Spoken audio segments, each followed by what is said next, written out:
morning, good evening, and everything in between. How are we all today? How is everybody doing on this Women Wednesday? Have we been doing well? Oh, hits me with a hydrate right away. Damn, okay. In seconds, you were ready. Hi, everyone's vibing good. That is good to hear, because we know you're gonna be thirsty. Damn, okay. Water. Gotta love it. God bless. Delicious. Hydration. My skin is clear. You're home for this one? Let's go! I know we're starting very late today. I am so sorry that I had to push this back a little bit. Unfortunately, I had to participate in a different kind of gay behavior. So, you know. But I did post in there, so if you guys were there, thank you for being in that stream. It was... it was a lot of fun. I will admit, I do enjoy gaming with them. They're all amazing people. So I was very excited to sit there and be gaming for a bit, even if I'm not very good at it. Look, can't stick around today, sadly. That is all good. Thank you for being here, though. Stay safe, make good choices, and thank you for saying hi and clocking me with that hydrate. Don't know what I would do without those hydrates.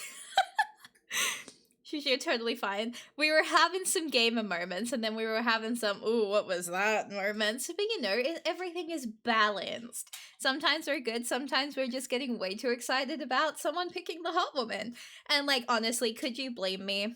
I do like when when people pick the you know?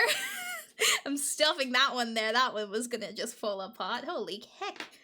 But it was something. You should hear when, because, like, I've been learning how to play it off stream. And, there's been a few times where I've been playing with someone, and, apparently the loudest they have ever heard me ever was when they picked that character, and I just, apparently the sound that came out of my person was, like, the loudest ever. Which is, like, fair, you know? How could you not? We love when women be winning, you know? I'm just saying. But I won't keep too much into chatter today. I'm gonna pray that I set up the screen. Aspen shaking. Aspen, there will never be another Aspen. Aspen is, you know, I'm like, can I still women? You can still women. Your women privileges have not been revoked today. You may still women. As women, you can still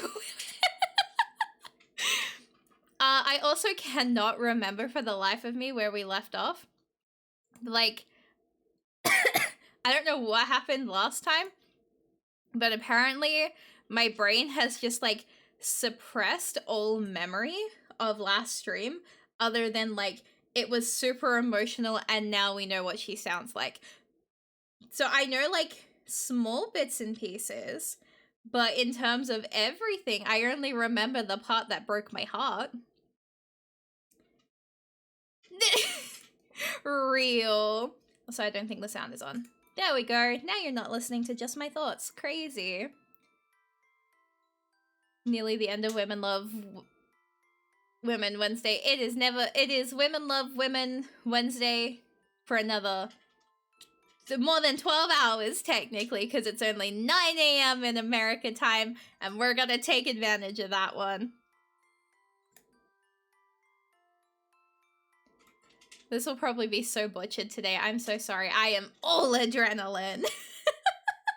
There was no slowdown between that one and this one. So you're getting me. I'm gonna take a drink of coffee just to make it a little bit worse.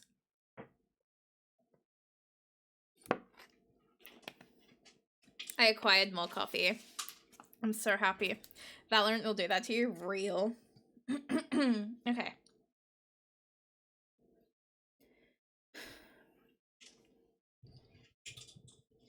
I'm starting to get used to it. Just a little bit. I've done my best to keep a regular human schedule as much as I can. Going to bed at night, waking up in the morning, even if they're unnecessary, they help me feel a little bit more like myself.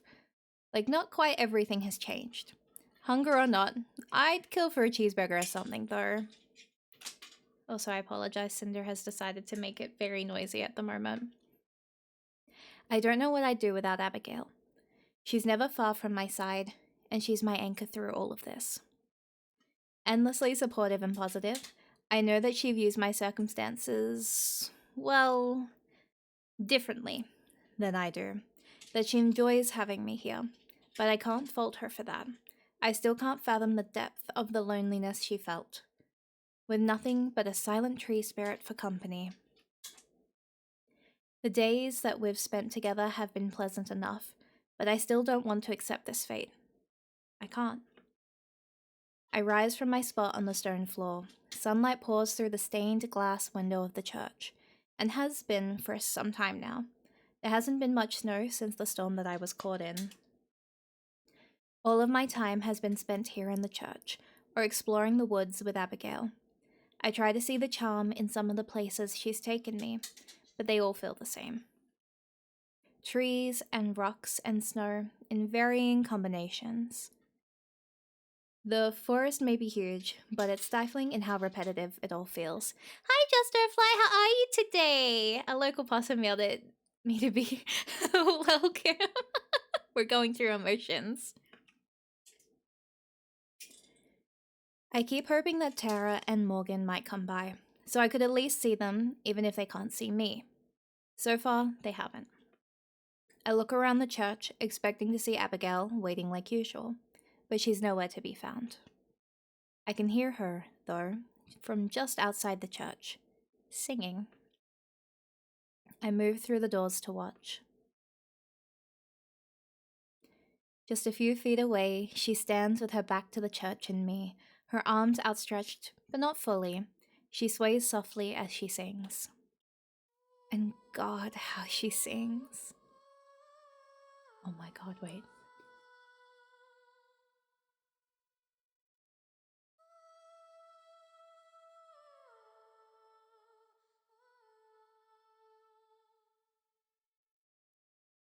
Will it loop?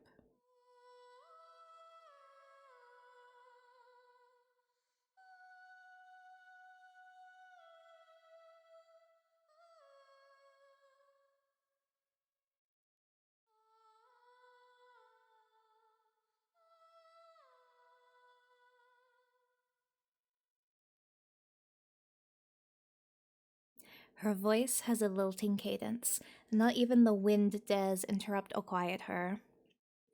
It's unreasonably beautiful, the kind of voice that if you heard it on the radio, you'd have to pull out your phone to see who you're listening to. And to think, I get my own private concert like this. She faces the sky, and I don't need to be able to see her face to visualize the smile that I can hear in her voice. The song she's singing is wordless, but still beautiful. I wonder if it's something she came up with herself. I imagine her spending years playing with the melody, or maybe she's just making it up as she goes along. I notice then that I'm not the only one watching. A small flock of a half dozen or so birds crowd around her feet, watching in rapt attention. They hop around, occasionally cheeping to join in. She waves a hand and they flutter about, never perching on her, but never leaving either. From the trees, just barely peeking out, a young deer observes as well. It isn't close enough for her to touch, but close enough for me to count the spots on its belly. It's just like something out of a cartoon, where she's the fairy tale princess who's friends with the wildlife. I wonder if it's because of her in particular, or if the animals don't feel threatened just because we're spirits, not flesh and blood. All too soon, it's over. Her voice fades away without wobbling, and the birds instantly disperse. The deer bounds back into the woods, invisible. She turns to face me. Good morning, Madison. Her voice is so pretty. I'm blushing, and I don't know why. Good morning. That was amazing. Thank you. I hope I didn't wake or disturb you. Nah, not at all. Besides, if I'd known, I'd have gotten up early just to hear more. Aw, you're flattering me. No way, not at all. I mean it. You have a beautiful voice. Now she's blushing too. Thank you. How did you learn to do that without scaring away the animals? It wasn't really a matter of learning. It just happened naturally, over time. I sing for myself, first and foremost. I think eventually, they realized that I wasn't a threat. It seems like they were enjoying the show too. It's quite the compliment if even the birds like my song. There was a deer too. You might not have seen him though. He was kinda hiding in the bushes.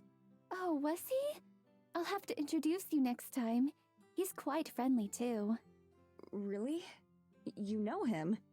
She's friends with the deer, God bless. Most likely. I suppose it could have been a new deer. I'd have to see him to know for sure. Nowadays, there are these things called petting zoos, where you can pay money to walk around and pet tame animals. Like deer and sheep and pigs. I've never heard of them just making friends with people, though. That sounds marvelous. Have you ever been to one? Not since I was a lot younger. They're mostly for kids. Adults in the modern world sound awfully boring in that case. Okay, look. Abigail walks to my side, standing close like she always does. I wonder if it's intentional. Together, we face the forest. What you missed? She was singing for us. Abigail sang. Well, she wasn't singing for us, but we overheard her singing. But like singing for us, you know? Like tucks her behind the ear, like it's, you know. Yeah, she was singing.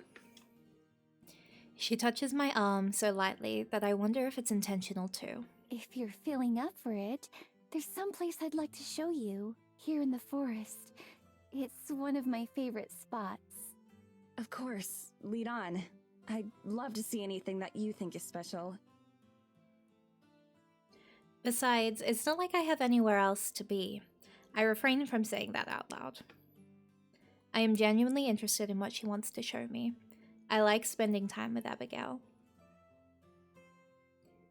But I hope she'll be willing to answer some more of my questions now too. Having fun together is nice, but it just feels like a distraction from the matter at hand. Speaking of hands, Abigail takes mine, ever so gently. Let's go then.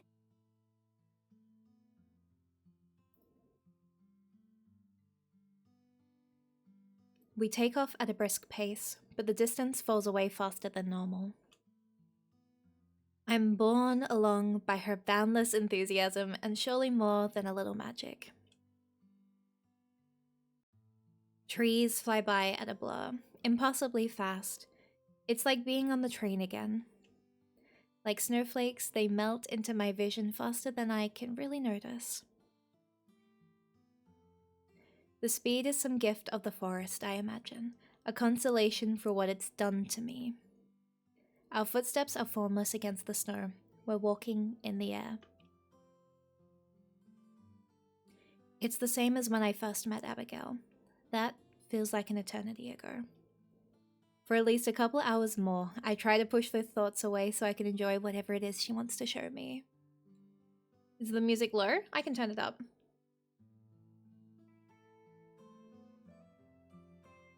Is that better?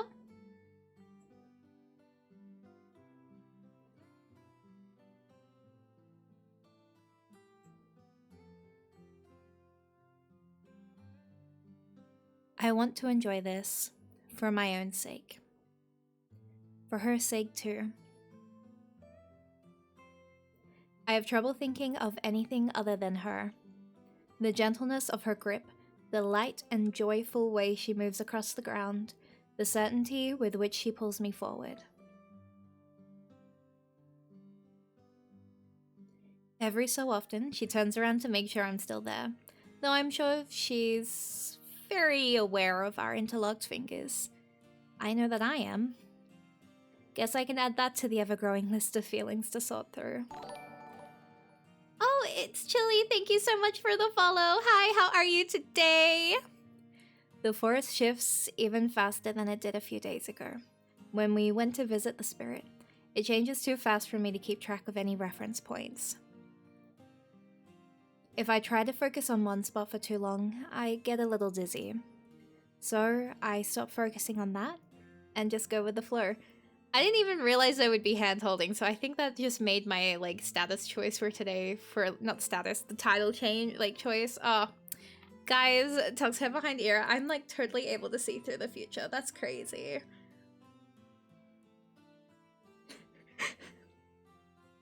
Eventually, Abigail slows our pace, and the passing of the forest reverts to a normal rate as well.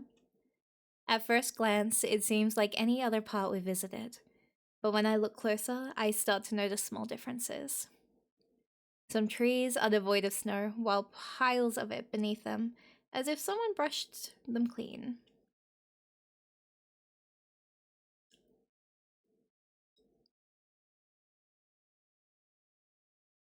I thought I was going to see just then. Others are decorated with strange paint-like streaks of color, mostly blue, but some are white. On other trees, icicles dangle from the branches and give off a strange glow. When I approach to examine one, the glow dims. It is Wednesday! Abigail pays it no mind. This must not be strange to her either. I hurry to catch up, though she's only gotten a few steps away. We're almost there. It's just up ahead. Through the trees, I can already see where she's taking me. Splashes of brilliant pink peek out just ahead, mostly obscured by the barren brown trees. I don't even have time to be curious about what they are before we arrive. Ooh, that's stunning. Oh, wait, that's pretty. Wait. A splendid grove of colorful trees spread out before us, surrounding a small pond that must be enchanted. The leaves that hang from the trees are salmon pink, flecked with flickering lights. Lavender bushes crowd their bases, sparkling with dew or magic. While snow covers the ground all the way up to the shores of the pond, the trees themselves are devoid of it, much like the forest spirit's home. I wonder if the two are related somehow. Even more remarkable, though, is that the pond itself is also unfrozen. Its glassy surface is smooth, save for the occasional ripple that spreads across. Perfect place for a gay get-together, real. It's small. Small enough that I can see clear across to the other side. It makes this place feel even more secret and hidden. You could wander the forest for years and never stumble across it. I move slowly towards the water. This place deserves calmness. Oh, Abigail. It's beautiful. The water laps at my feet, though it remains undisturbed. Like a vampire, I have no reflection, a fact that I pointedly try to ignore. Where are we? What makes this place so special? This is one of my favorite places. Isn't it lovely? She literally blends in. Wait, that's actually kind of cute. What's this about? The biggest TLDR. You know that YouTube series that used to exist where one of them believed in ghosts and the other one didn't? Think that. But there's actually, like, paranormal, like, you know, like, there's actually things that do want to kill people in here. As for what makes it special... And women. But hi, Big Milkies, how are you today? Her eyes twinkle conspiratorially. Fairies. Fairies? There's a beat of silence. I feel like I should be surprised at her answer, but I'm not. After everything I've seen, fairies are downright mundane. I remember her mentioning them before too. I look around, wondering if I've missed them hiding somewhere, but I don't see anything. Abigail laughs. Just as decorators. They aren't around right now. They much prefer the nighttime. They're far more active in the moonlight. Fair. You can still see traces of them, though. As an example, she cups one of the icicle-like baubles that hang from the trees. Inside, a faint light beats like a heart, dim enough to be invisible in the daytime. I'm sure they're around, watching. But I've only met them once myself. It may be years before you do. There it is again, the promise of eternity spent like this. I bite my lip. I think that's okay with me. I've had enough magic for 1 week. Yes, understandable. She walks back to the shore of the pond and sits down. I take a seat beside her. Really though, thank you for bringing me here. It's nice. I'm glad.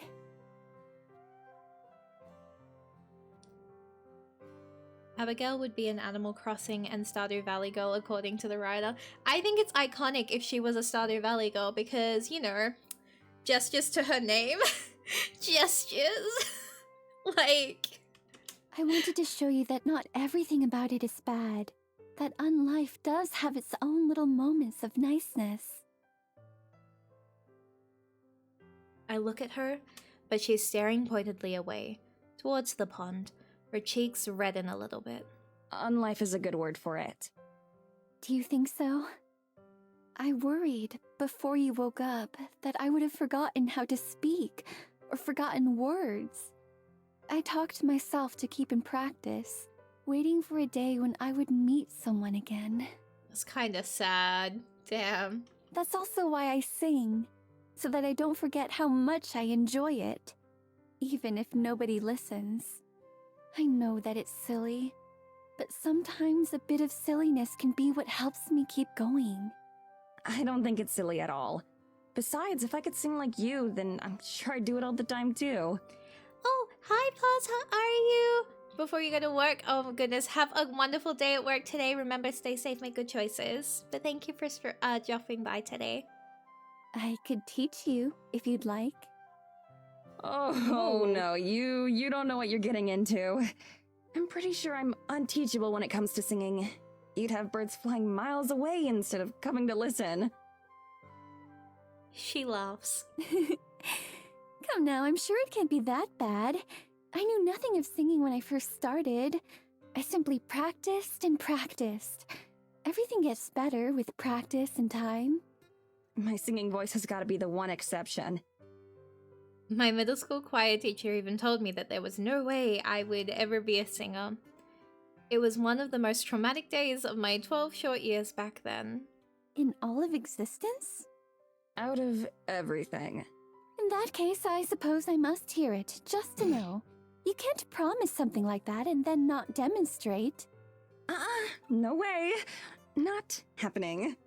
What if we sang a duet? Wait, that's cute, you can't turn her down. Definitely not. What? Oh, you're no fun. Coward behavior. She playfully swipes at my shoulder. Are there any instruments? Any that I've heard of, that is? What happened to that? Piano. I've taken lessons since I was a little girl.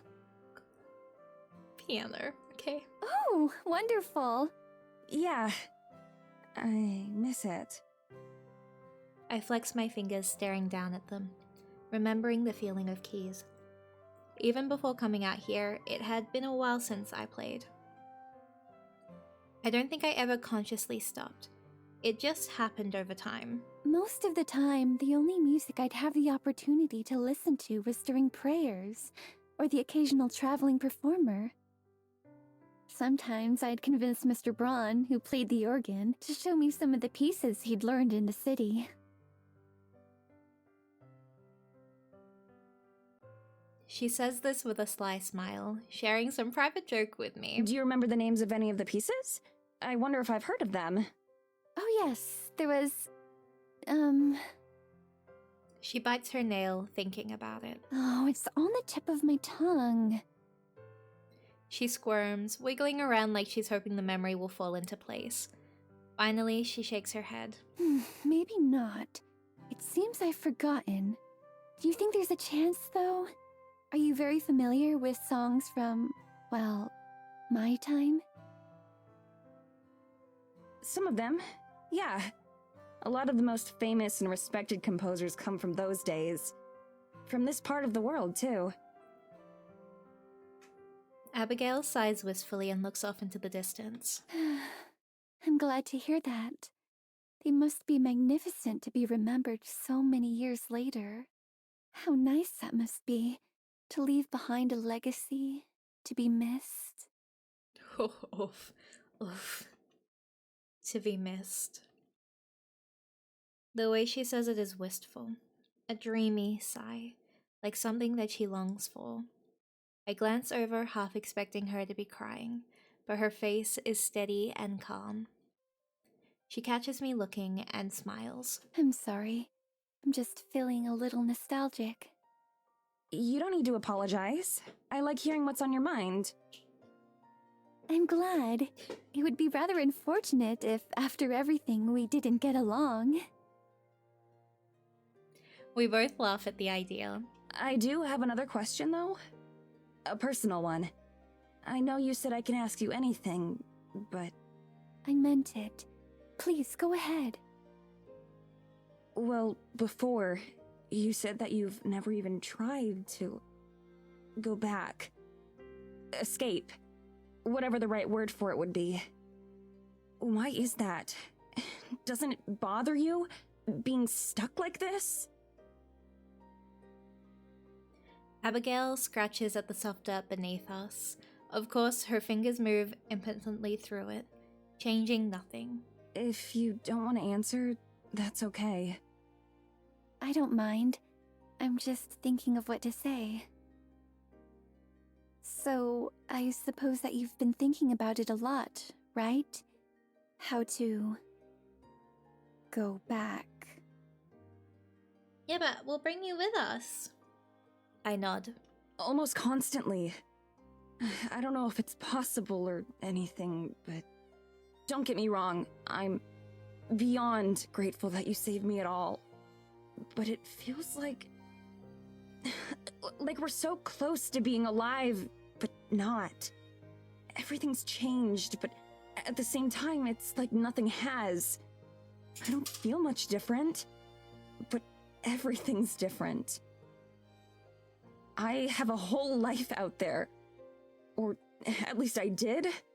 I can't just forget about it. Or move on, or give up, or something. I understand. She's quiet, and I wonder if I went too far. If I asked something that I shouldn't have. In a lot of ways, it's one of the most intimate and personal questions I could possibly ask. Then she shifts around to face me better. I didn't have much left once I moved on. My family, and those I care about. I had no desire to return to them. And then time started to pass. At first the days felt slow, torturously slow. I did nothing but sit around and mope, never straying far from the forest spirit who had saved me.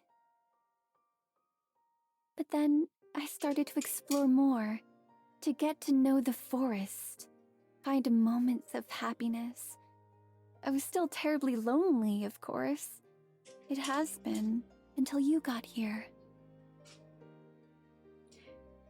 Cyndaquil, this is a very emotional moment. Do you have to right now? But I can honestly say that I didn't hate it. I sang, I watched, I found my own joy where I could. Eventually, time left me behind. The people I had known grew old and died. I'm sure many forgot about me long before I forgot about them. At some point, there was nothing for me to want to go back to. The rest of the world outside this forest is just a maze that I don't know how to navigate. Here in the forest, I know nearly all there is to know. There's no grief or loss or pain. There's just peace. Before I can respond, she stands up, brushing away imaginary dirt from her gown. would you fill up for another walk through the woods? Perhaps this time I can show you where the wisest, most handsome-looking owl nests. It's been so long since I've said hello to him. She offers me a hand. I take it. And the obvious subject change, and she helps me to my feet. Sure. Let's go. With a smile, she leads me back towards the trees. So many of the conversations that I have with Abigail are painful reminders, either of the years of solitude she's endured, or of what I can look forward to in my own future. Both make me very certain of one thing. I'm glad that she's here with me.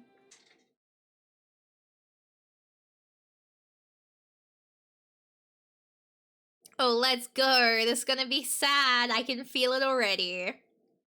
It's been days since Evelyn attacked Tara. Since Geladura spoke to her. Days of fruitless search for Maddie. And Tara is still trying to act like she's okay. She pores over every piece of local history we can find. She makes jokes. She tells stories. She pretends she isn't losing hope every day we don't find Maddie. She's lying. It's her body that tells the truth. She pulls me closer when she's under me. She stays in my arms for longer than she did before. I doubt she even notices she's doing it. But years spent hiding my emotions have made me pretty good at spotting it in someone else. Is she doing it for me? For herself? Both? That's the only thing I still don't know. Morgan? I can hear Tara's voice calling from the kitchen. I smell the smoke a second later. Real? I'm out of the bedroom before I realize I'm moving. My mind fills up with a million possibilities. What if Evelyn's already here? What if the cabin's burning? What if... I think I owe you a new pan. Oh my god.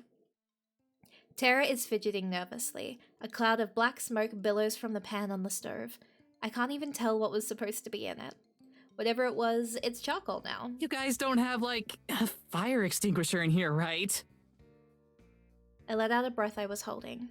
I shouldn't have panicked like that. I'm just glad she's okay. We don't need one. Let me see that. I walk past her and grab the pan. Before she can say anything, I open the door and toss whatever was in the pan into the snow. I run a rag under the tap and toss it to her. Why don't you get the smoke off the wall before it stains? I'll take care of this. I'm still coming down from my adrenaline. I have to make a conscious effort to say it as gently as possible. I don't want her to think I'm mad at her. What was that? She's dropped. Hello? She seems happy being given something to do. She smiles and tries to salute, but with the wrong hand, and ends up slapping herself in the face with the wet rag. I swear she does stuff like that on purpose sometimes. While Tara scrambles to duty, I start washing out the charred remains still clinging to the pan. After a few moments, Tara shuffles nervously behind me. You don't cook much, do you? Does not cooking at all fall under not cooking much? Because if so, yeah. Then why did you... Her eyes flick towards the counter and I follow her gaze. There's a tray sitting there. It's a mess.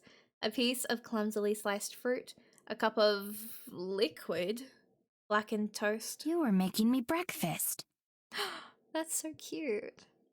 Tara looks guilty. Yeah, well, you know.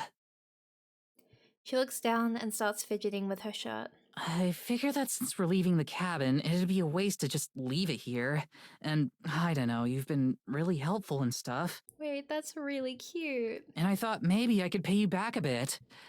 But I just wasted the food anyway. My mind reels. I can't utter a single sound. I don't really have any friends. The few people I'm on good terms would never do something like this. Evelyn stopped preparing meals for me the instant I could make them for myself. And even when she did, they weren't much more than leftovers of what she made for herself. It was a dumb idea. Sorry. She's so cute. Tara and Morgan confirm their feelings for each with a tearful kiss.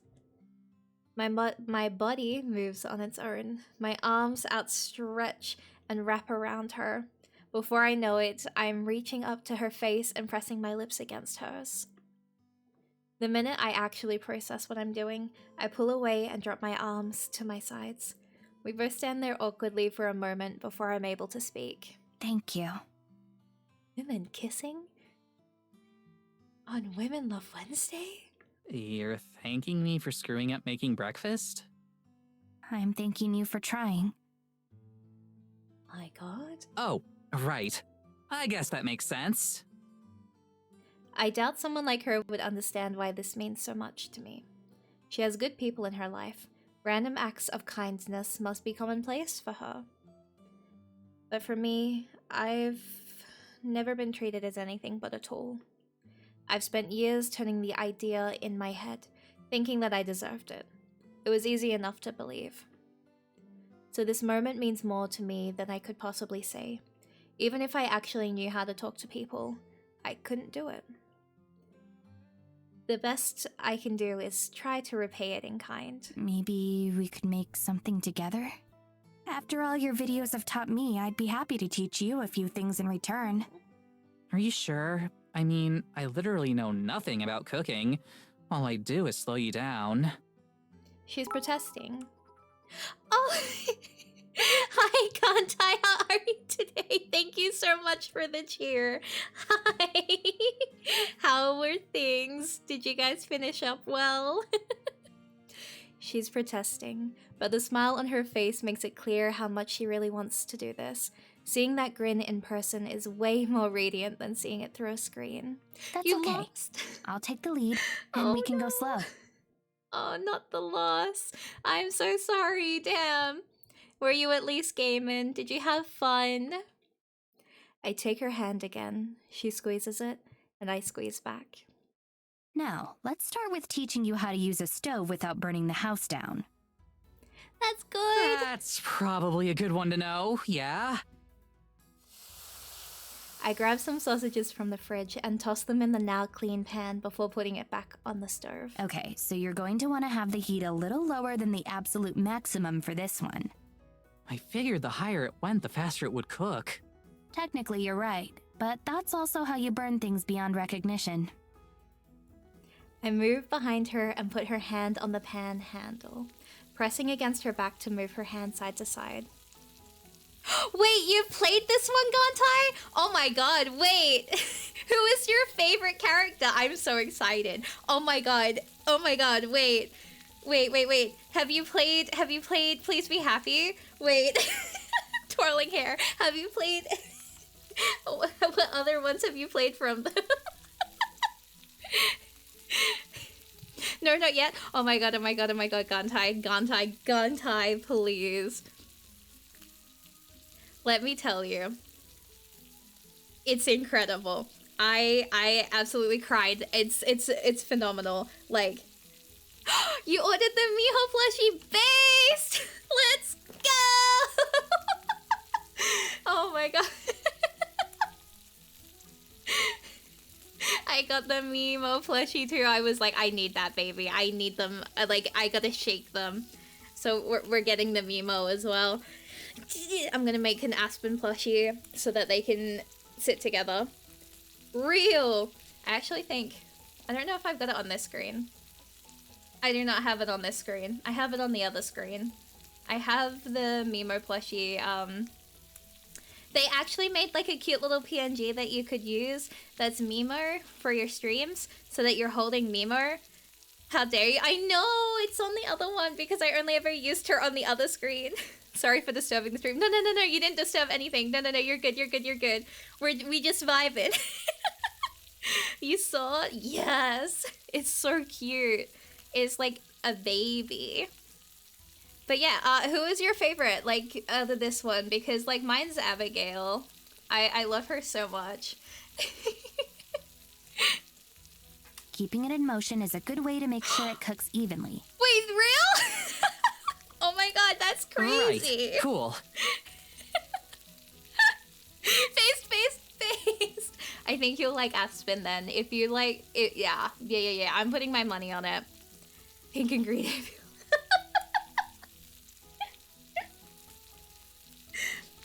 I take her through the basics. She handles instructions surprisingly well. It helps that she's eager to learn. After the sausage, we move to toast, then coffee.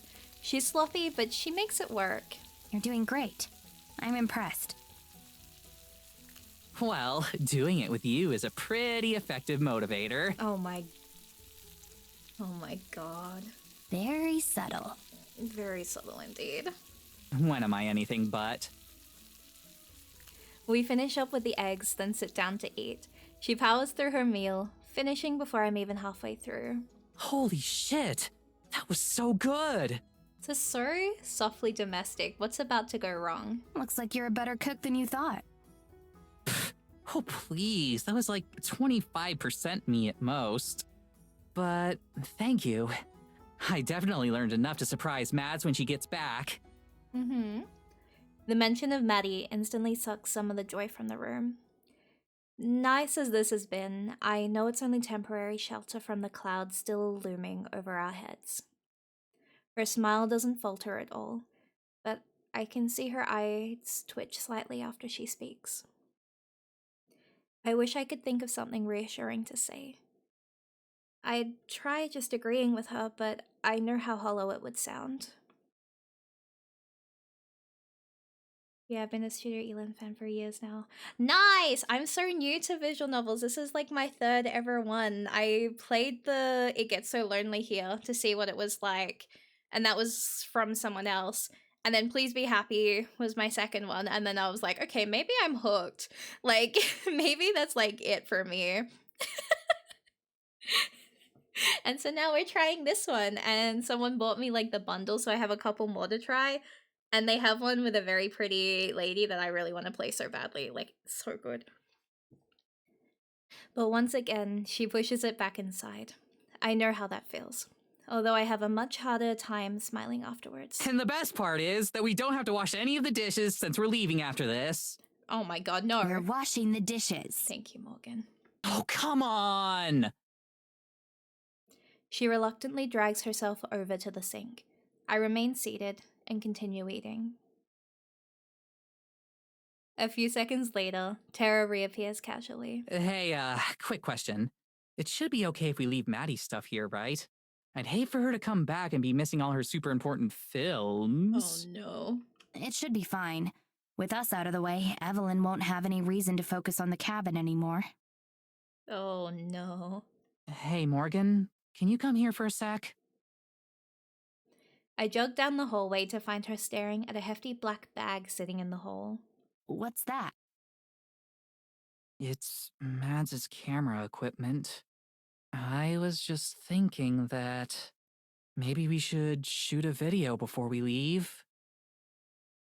Gay women awesome, so true! So true!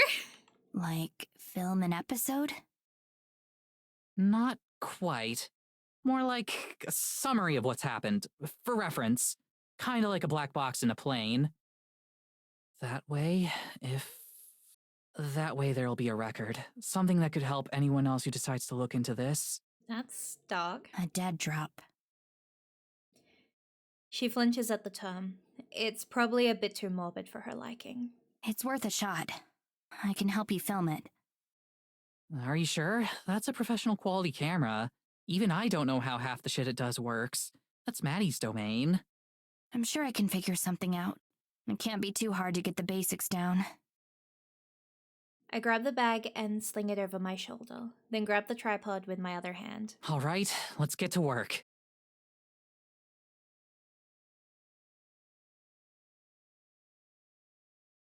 Okay, so, wait, let me...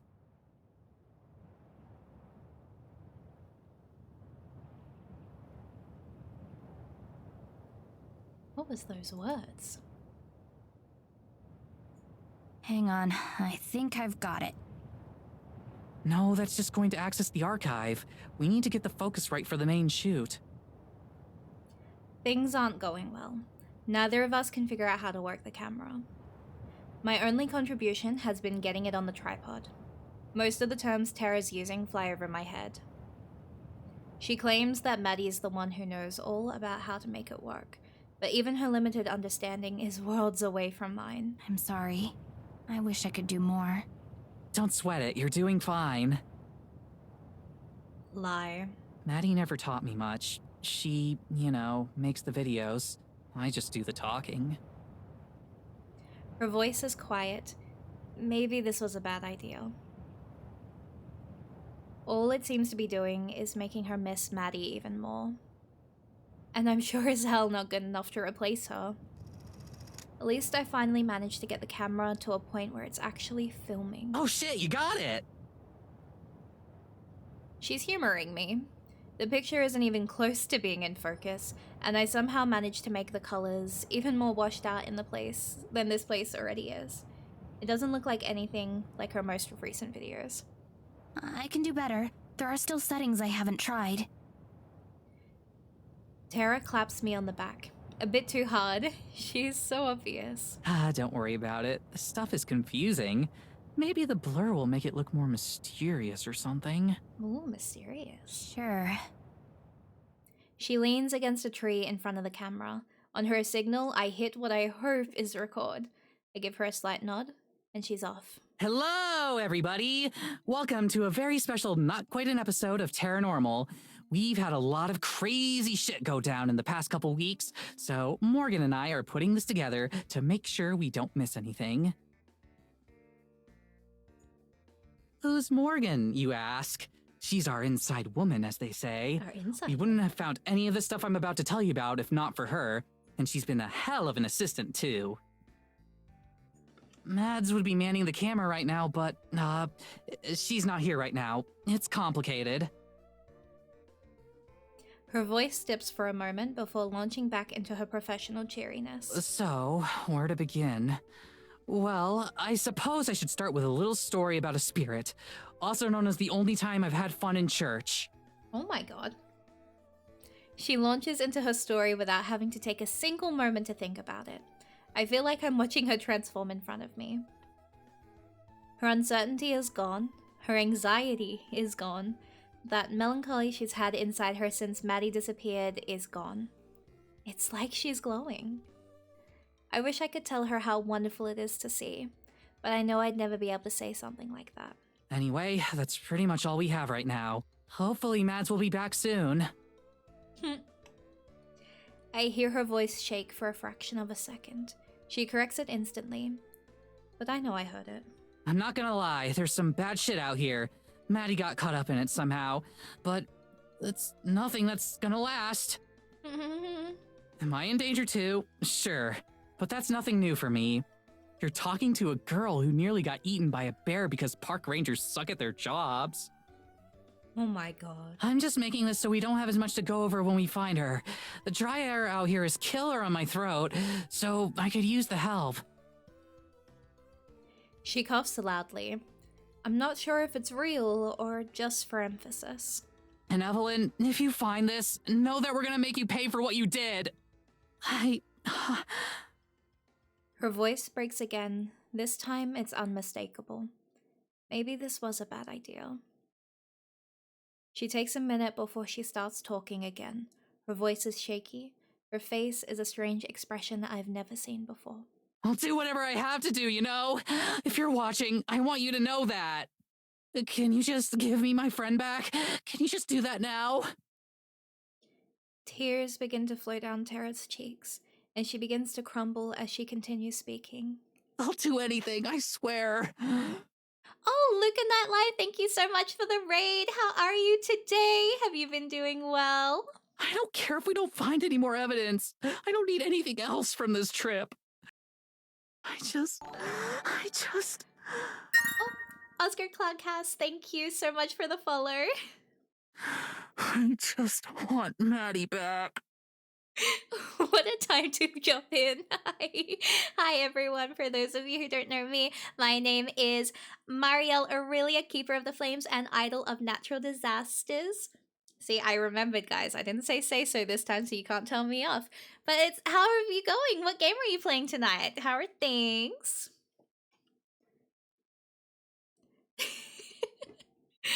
I'm so sorry. You've come in at like a moment of a character crying.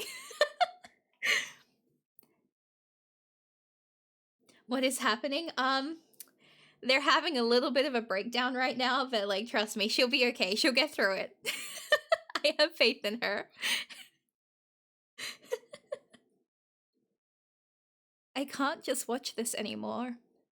I was playing Minecraft and it seems like I rated her. Oh, Minecraft? Nice! Were you like playing in like a group or like, what's it called? The one where you're on your own. You know what I mean? The one where it's like hardcore. Were you doing stuff like that?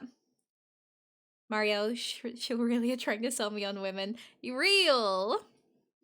I leave the camera and run to her side. I throw my arms around her and I feel her body sink into mine. Bed Wars? What's Bed Wars? I'm sorry, Tara. I'm so sorry. I wrap my arms tighter as I feel her legs give out. It's all I can do to keep her upright as she starts to sob into my shoulder. I have no idea what that is, Neki. Unease settles in my chest. I've never had to do anything like this before. But I have to try. I have to do something. It's a Hypixel minigame? Ah, okay. He's about to introduce me to my undoing, God bless. Going to Hong Kong for Disneyland? Nice! Disney, let's go! Ooh. I should let her mourn. Right? She's going through it right now. I can't just tell her, hey, you need to be strong. Your friends probably, you know, like, yeeted. I feel like I need to let her. Yeah, I should let her have her moment. Everything that's happened has been my fault. There's probably nothing I could say that would make up for that. Maybe I shouldn't say anything. Just hold her like this. Physical comfort is all I'm good at after all. I'll take care of her. It's the least I can do. I lower her down to the ground slowly. I don't even feel the snow on me. Take your time. Getting it out will help. This is all such bullshit.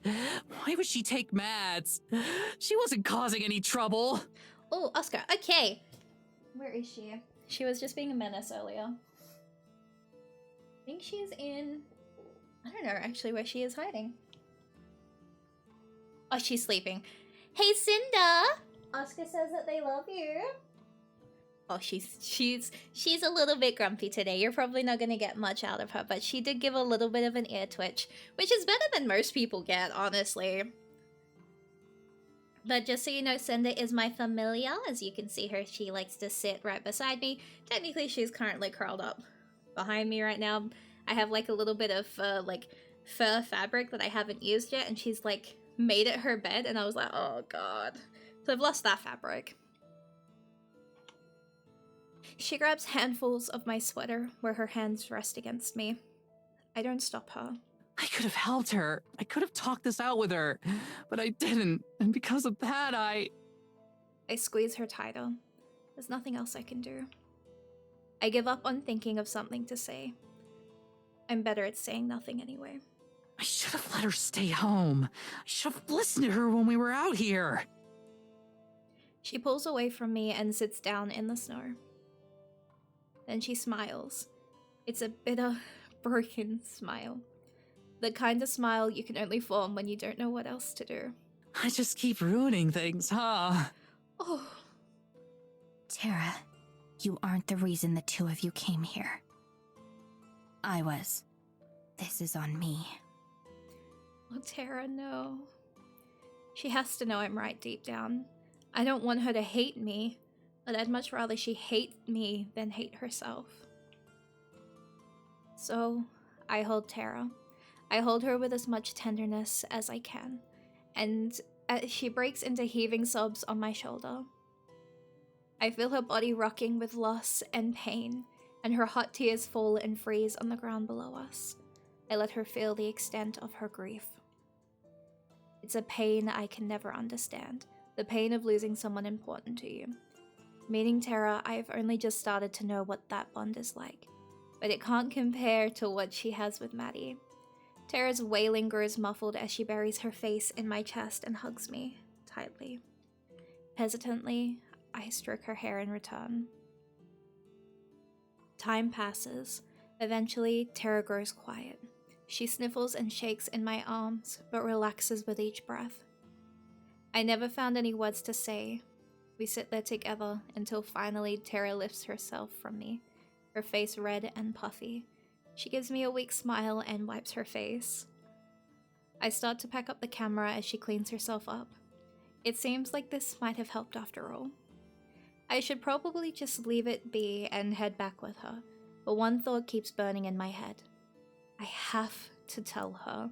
Tara. This is so sad. Literally just before this, there were a scene with two other, girls who were, one of them was singing for the, singing, and, they had a little bit of teasing banter. It really was just, I am so sorry you came in when it got sad. Just before this with these two, they were making breakfast together. Oh, I'm going to make sure you get Maddie back, no matter what. I don't think you can.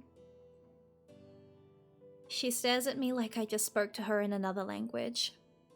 Then she finally gives me a smile that doesn't have an ounce of sorrow in it. I know. If anyone can, it's you. I'm not sure what she means by that. I hope she's not thinking of the same thing I am. She probably thinks I'm just talking big, like I'm some brave knight about to go kill a dragon. I wish that was true. But I'm thinking about one way I know I can save her. The way that only I can. And that's to give Evelyn what she wants. Hang on a second, absolutely not. Me. Well... We don't talk on the ride back.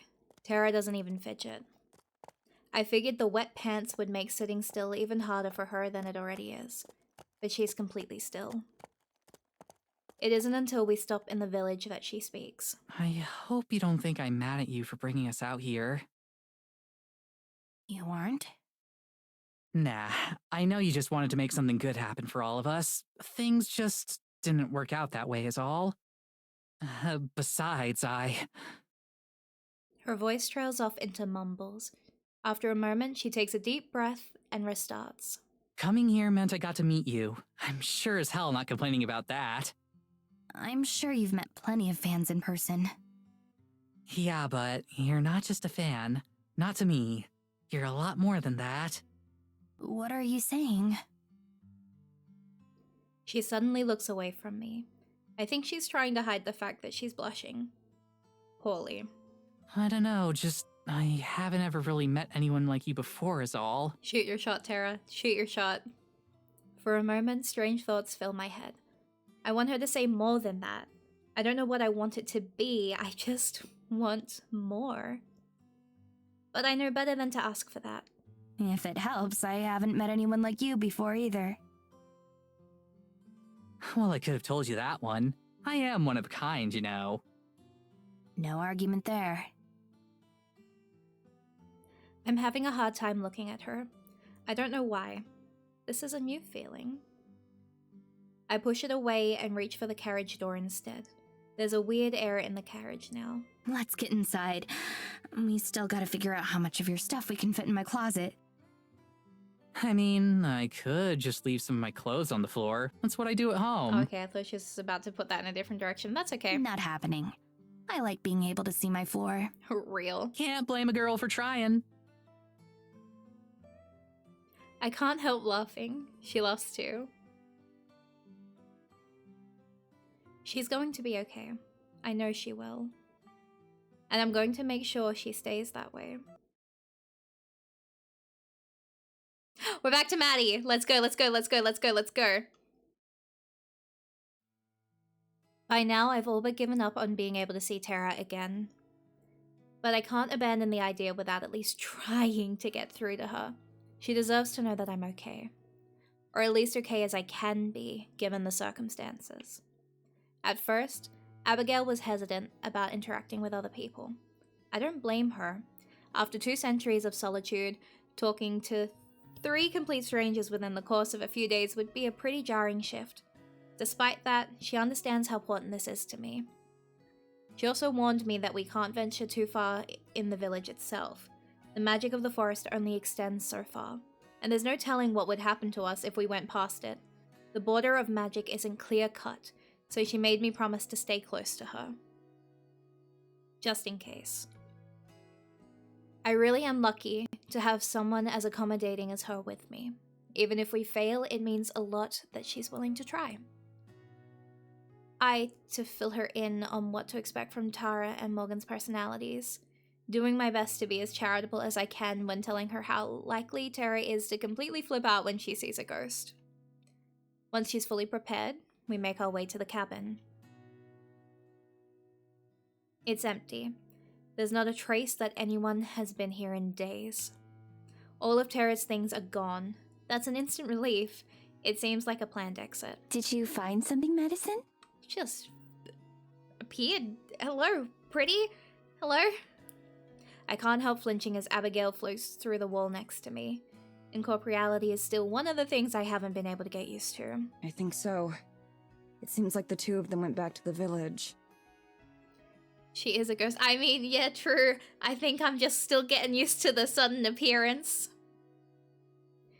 I don't even entertain the idea that she went home early or anything like that. It's not in her nature. Do you think so?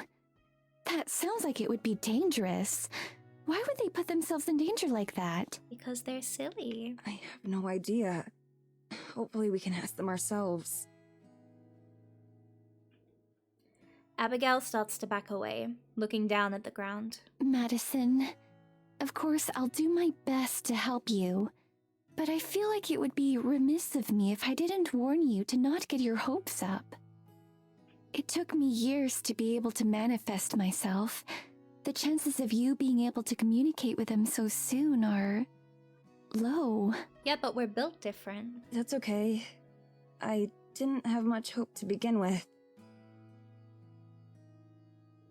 I don't like being this dour about things, but I don't see how else I'm supposed to feel. She looks stricken by my words, and I hastily try to gloss it over. I mean, hey, you never know. If you can do it, maybe I can come along with you. The 2 of us together are bound to be able to accomplish more than we could on our own. Are they both ghosts? They're like ghosts, yeah, they're kind of like in that like in between, like they never like moved past on kind of thing. So they're kind of like ghosts just wandering. And yeah, Maddie's voice is incredible. Like Maddie's VA is chef's kiss. I love all of the VAs are just shakes. They're so good. Together. Yeah. She looks down, grabbing handfuls of her gown. She agreed to come with me before, but it seems like she's having second thoughts. What's wrong? It's just that accompanying you would mean returning to Eisenfeld again. I haven't returned since, well... Oh, no. I never even thought to ask about that. Mari just describing it. Okay, look. If there's one thing you need to know about me, I'm not smart. I thought I was making words then, and none of those were words. I've tried to avoid talking about her death as much as possible. Strange as it sounds, it feels like it would be rude, in a way. Invasive. But I should have at least checked with her before suggesting we make our way there. I'm sorry, Abigail. I didn't mean to... To my surprise, she hurries back towards me and nearly bumps her head against mine as she closes the gap between us. Kiss? You don't have to Nope. apologize, Madison. I agreed to help you, and I'm going to honor that commitment. Besides, and having Ooh, you what there will happened? make the burden of memory much easier to bear. Her conviction combined with her invasion of my personal space makes my face flush red, and for a moment it looks like she's worried she upset me. I give her the best smile I can manage. After years of making Tara normal, I'd hoped maybe a bit of Tara's charm and social skills would have rubbed off on me. They haven't. If you say so. As long as you don't feel like I'm forcing you or anything. Not at all. You've been nothing but kind to me, Madison. I want to repay that kindness. If anything, I still feel like I'm indebted to her for saving my life, but I know she wouldn't see it that way. I've done my best to be polite, but I haven't exactly made any grand gestures of thanks to her. Thank you, Abigail. Really. Of course. Now then, shall we? We shall. Lead the way.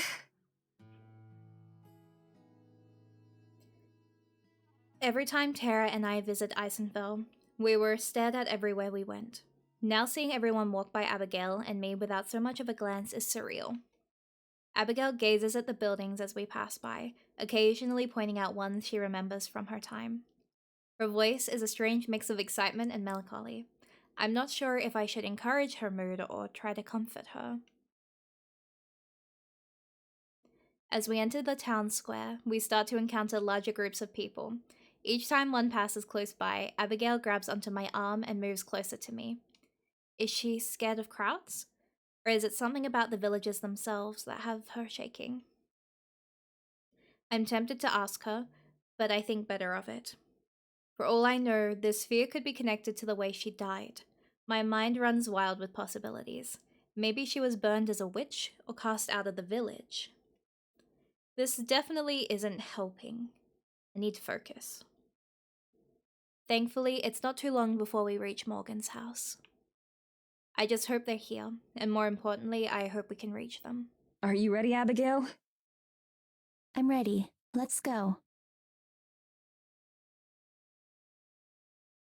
We phase through the wall and into the kitchen. And there they are. Tara and Morgan, sharing breakfast, close enough to touch.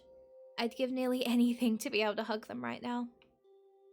My feelings are a mixture of guilt and elation, and worry. But more than anything, I'm glad she's okay, with her and Morgan. I need to talk to Tara. There's so much I need to say and ask. Tara! Can you hear me? Morgan, this is delicious. How the hell do you know how to make all this stuff? Oh. Apparently she can't. She doesn't even look in my direction. Most of it I picked up from older folks in the village. The rest I pieced together from random cooking videos. When all this is said and done, remind me to give those channels a shout out in an episode, because this rules. I try waving my hands in front of their faces, hoping that maybe movement will convey what my voice clearly can't. Once again, no reaction. Morgan leans towards Tara, passing right through my hand. Maybe you'll learn enough while you're here to make a few cooking videos yourself. Oh. Are you asking because you actually think that'd be good, or do you just want to see another video where I almost burned my house down? Oh. Morgan shrugs and gives Tara a small smirk. When Tara chuckles in response, I feel another surge of sadness. I knew I shouldn't have expected this to work right away, but I'm still crestfallen. Having them this close hurts in a way I couldn't have imagined. All the time I spent feeling ignored while I was alive seems so trivial compared to this. So what's the plan for today? Got anywhere in town we might be able to hit up for local lore? Most of the official records of town history are sealed up in Evelyn's office, so those are off the table. But we might have some luck checking out older buildings around town. She's done a good job of cleaning up evidence of what Eisenfeld used to be, but maybe you'll notice something I didn't. Sure, I mean, it's worth a shot. Her voice barely contains a trace of the fire I'm so used to. I have to hope that at least the remaining trace is a sign she'll regain the fire someday. At least she's not alone. Morgan reaches out and puts her hand on Tara's shoulder, squeezing gently. When she speaks, her words are soft and strained. Are you going to be okay? What do you mean? After yesterday, if you need some time to rest, nobody's going to blame you.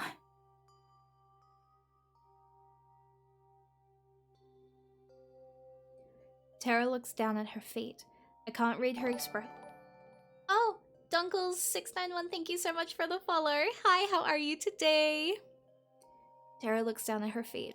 I can't read her expression, but the low volume of her voice tells me all I need to know. Quiet Tara is a worrying rarity. I mean, I guess a little time off could help me, as long as we get right back to looking for Mads afterwards. I'm I'm very well. It's nice to hear you're doing good today. Of course. I feel like I should be hurt that she's not focusing on finding me. But I'm not. I'm just glad that she's got someone with her to keep her from burning herself out. I still don't feel any kind of power within me that I could use to manifest myself. Abigail's my only hope. I turn to her, trying to keep my voice level despite my desperation. Abigail, do you think you can manifest? Even if I can't reach them, maybe you can.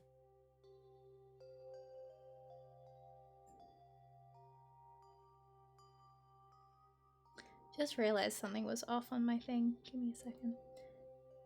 Because we need to continue our competition, and I just realized I just ruined it for you guys by turning that off. I'm so sorry. Oh my god. Wait. Where did I put that?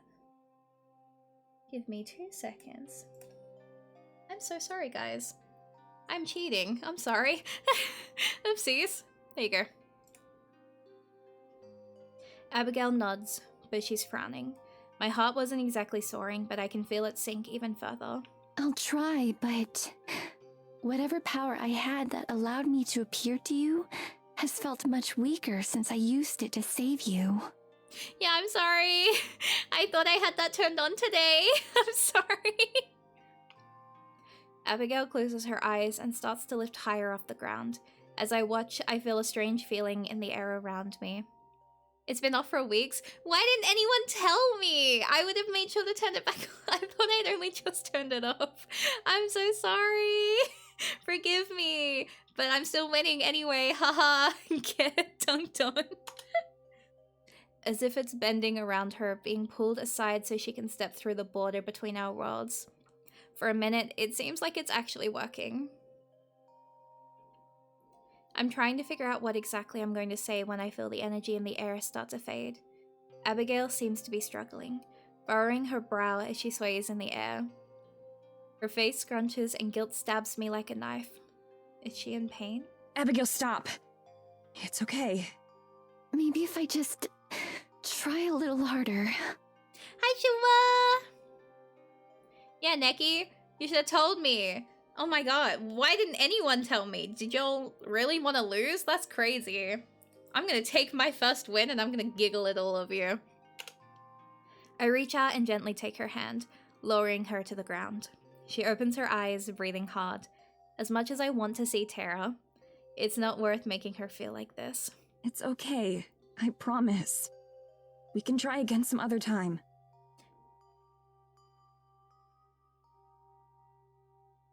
Oh my god, no, it's just that the follower count is right there on your Twitch page. Yeah, actually, wait, you guys can see it anyway. Abigail gives a faint nod and stares down at her feet. Her hands ball into fists as her shoulders rise and fall. I'm so sorry, Madison. I don't understand why this is happening. If you want, I can swap it out for the goal one if that's easier.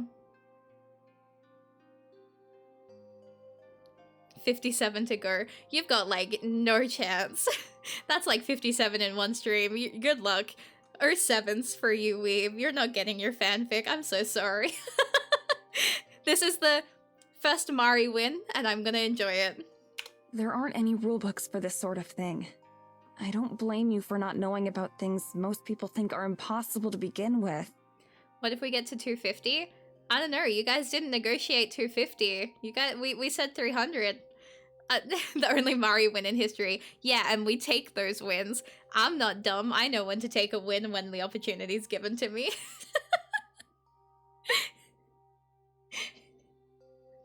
Saves me having to write a fanfiction, so I'm winning. I can't write fanfic. Like, I'm saving myself from embarrassing myself. The disappointment I'm feeling takes a back seat to concern for Abigail's well-being. I've already put her through a lot by making her come here in the first place. You're supposed to do double or nothing. That's 7. I was gonna say that's 7 away. That's achievable. If I took that, I would be like playing with fire, like, but like in a negative way. You just said you're dumb a few minutes ago.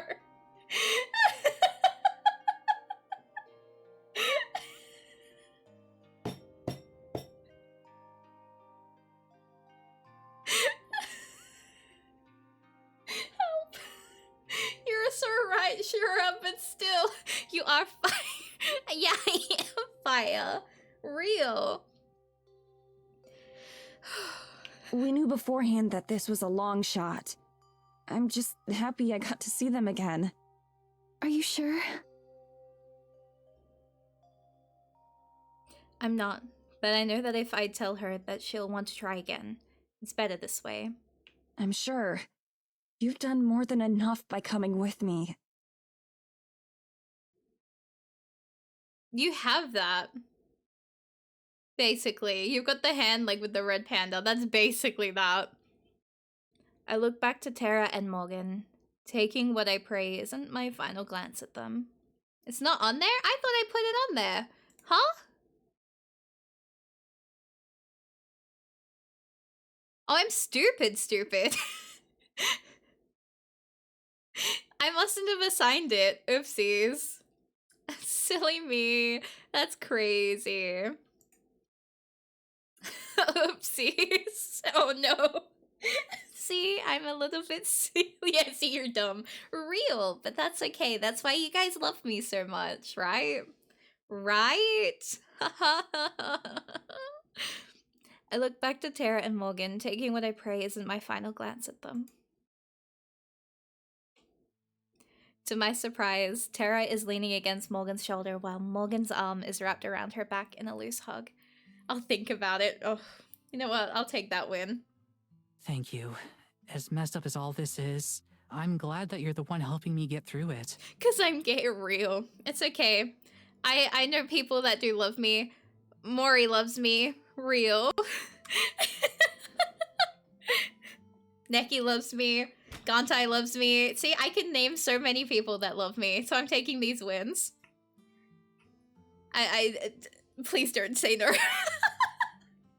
Please have my back just this once. Neki. Tara's voice is soft, and it carries a vulnerability I don't think I've ever heard from her before. Same here. We make a good team. Listen to you, gang. Yeah. Tara raises her head to look at Morgan, their faces inches apart. We should have a team name, like the Dream Team or something. Oh my god. We'll work on it. I already had a feeling that the two of them had something going on before I... What if I say no for the giggles? Nikki.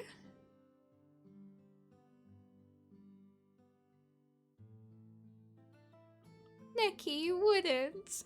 You wouldn't do that to me. You always have my back. What do you mean? Nikki. What? Exactly, yeah, you wouldn't. You're right.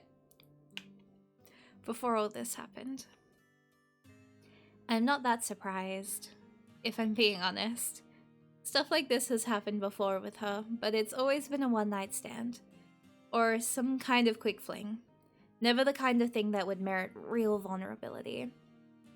Go back to me. Then again, she's never been in a situation like this before. Maybe losing me brought out a part of her I never knew she had. As if in response to my thoughts, Morgan leads forwards and kisses Tara. It's a lot more than a simple peck on the lips. This is something deeper. So deep, in fact, that I have to turn away. It seems wrong to spy on something that's intimate. Next to me, Abigail has also turned away. Her face is a bright crimson and her hands are close to her chest. I didn't stop to consider that this is the first act of intimacy she's seen in 2 centuries. For all I know, this could be the first time she's ever seen 2 women kiss. You okay? She looks up at me, slightly alarmed. Yes. I'm okay. I just wasn't prepared for something like that. Trust me, I wasn't either. Okay, are you guys gonna do it now as well? Abigail pauses for a moment, closing her eyes and taking a calming breath. A small smile crosses Abby's face as she blushes, her wide eyes softening. It is nice though, isn't it? A love like that can give someone incredible strength. Mm-hmm. Yeah, I'm happy for them. Mm-hmm. I really am. Maybe this will help her cope better now that I'm gone. But we should probably go. I feel really weird being here for this. Of course. Maybe we can try this again another time. Her words lack conviction, but she doesn't protest. I'll have to think of some ways to cheer her up once we get back to the church. Hey, do you want to maybe... The front door creaks open. All four of us freeze as we face the entrance. Ah! Evelyn stalks in and slams the door behind her. She doesn't say anything, but neither do Tara and Morgan. Tara's shaking, and Morgan places a protective arm in front of her as she glares at her mother. I shiver too, desperately wanting to look away but feeling unable to. A part of me screams to do something, anything, to get her away from Morgan and Tara. Yet, there's a stronger part of me screaming, I need to leave, I need to get out of here, but I feel just as frozen as the day I died. I feel Abigail on my arm, pulling me backwards. She pulls my body through the connecting wall, and only when Evelyn is out of my vision can I breathe again. Abigail presses against me, just as stunned as I am. I try to keep calm, telling myself that she doesn't even know we're here, that she can't hurt me anymore. Evelyn passes through the door and by the corner where Abigail and I are lurking, and she stops. Slowly, her head turns to look where we are, where there's otherwise just empty space. She's so close that I can see her face contort in recognition and shock. Madison! I jerk my head towards Abigail to see that she's already starting to head for the wall, waving for me to follow her. It's enough to snap me out of my trance. I run to her, casting a backwards glance at Evelyn to make sure she isn't following us. She doesn't move, but her eyes track us as we run. Right before I pass through the wall, her mouth opens. How? Oh, okay. Don't like that. Don't like that. Don't like that. I don't stick around to find out what she says next. Abigail and I run as fast as we can, phasing through buildings and people with reckless abandon. After what we just saw, all other fears feel inconsequential. By the time we're back in the forest, it's clear that Evelyn has no interest in pursuing us. For now, at least. Madison, are you okay? She puts her hand on my shoulder, pulling me closer to her. My head throbs painfully, and my breathing is shaky, but her touch grounds me.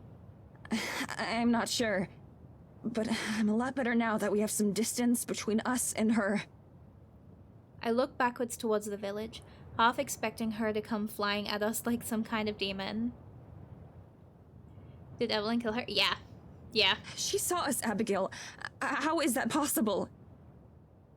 Abigail looks down at the ground, and I realize she's shaking as hard as I am. I wish I knew.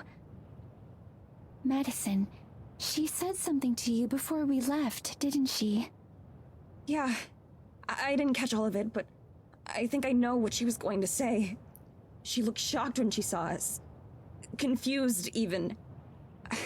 I think she didn't know about us being out here. Abigail's voice is barely above a whisper when she speaks. Her face is drained of color. But now she does. The message is clear. As long as Evelyn is in Eisenfeld, we can't be. I'm sorry, Tara. I'm sorry, Morgan. But it looks like you're on your own.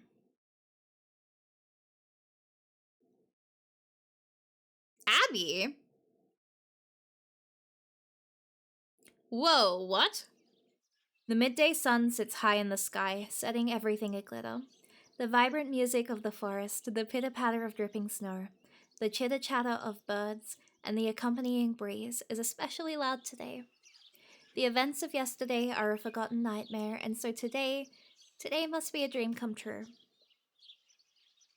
Madison stands with her back to me and to the church, facing the forest.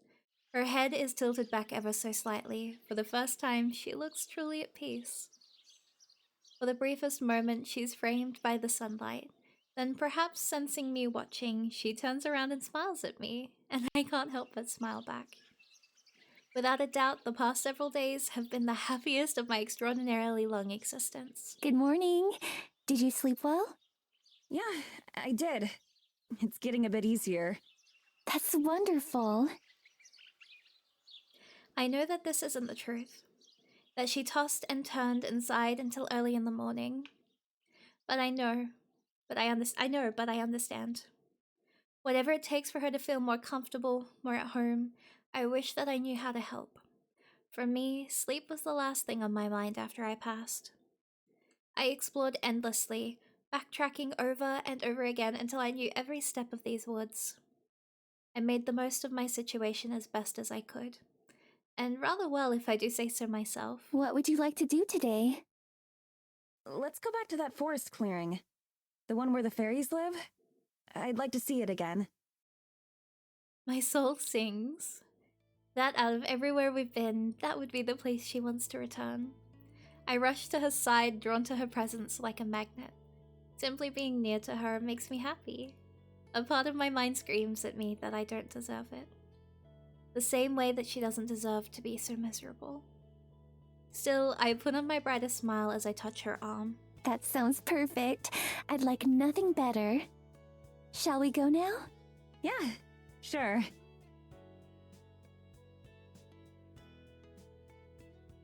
As is tradition, I lead the way out of the church and towards the forest. The trees and branches part invitingly, familiar and old.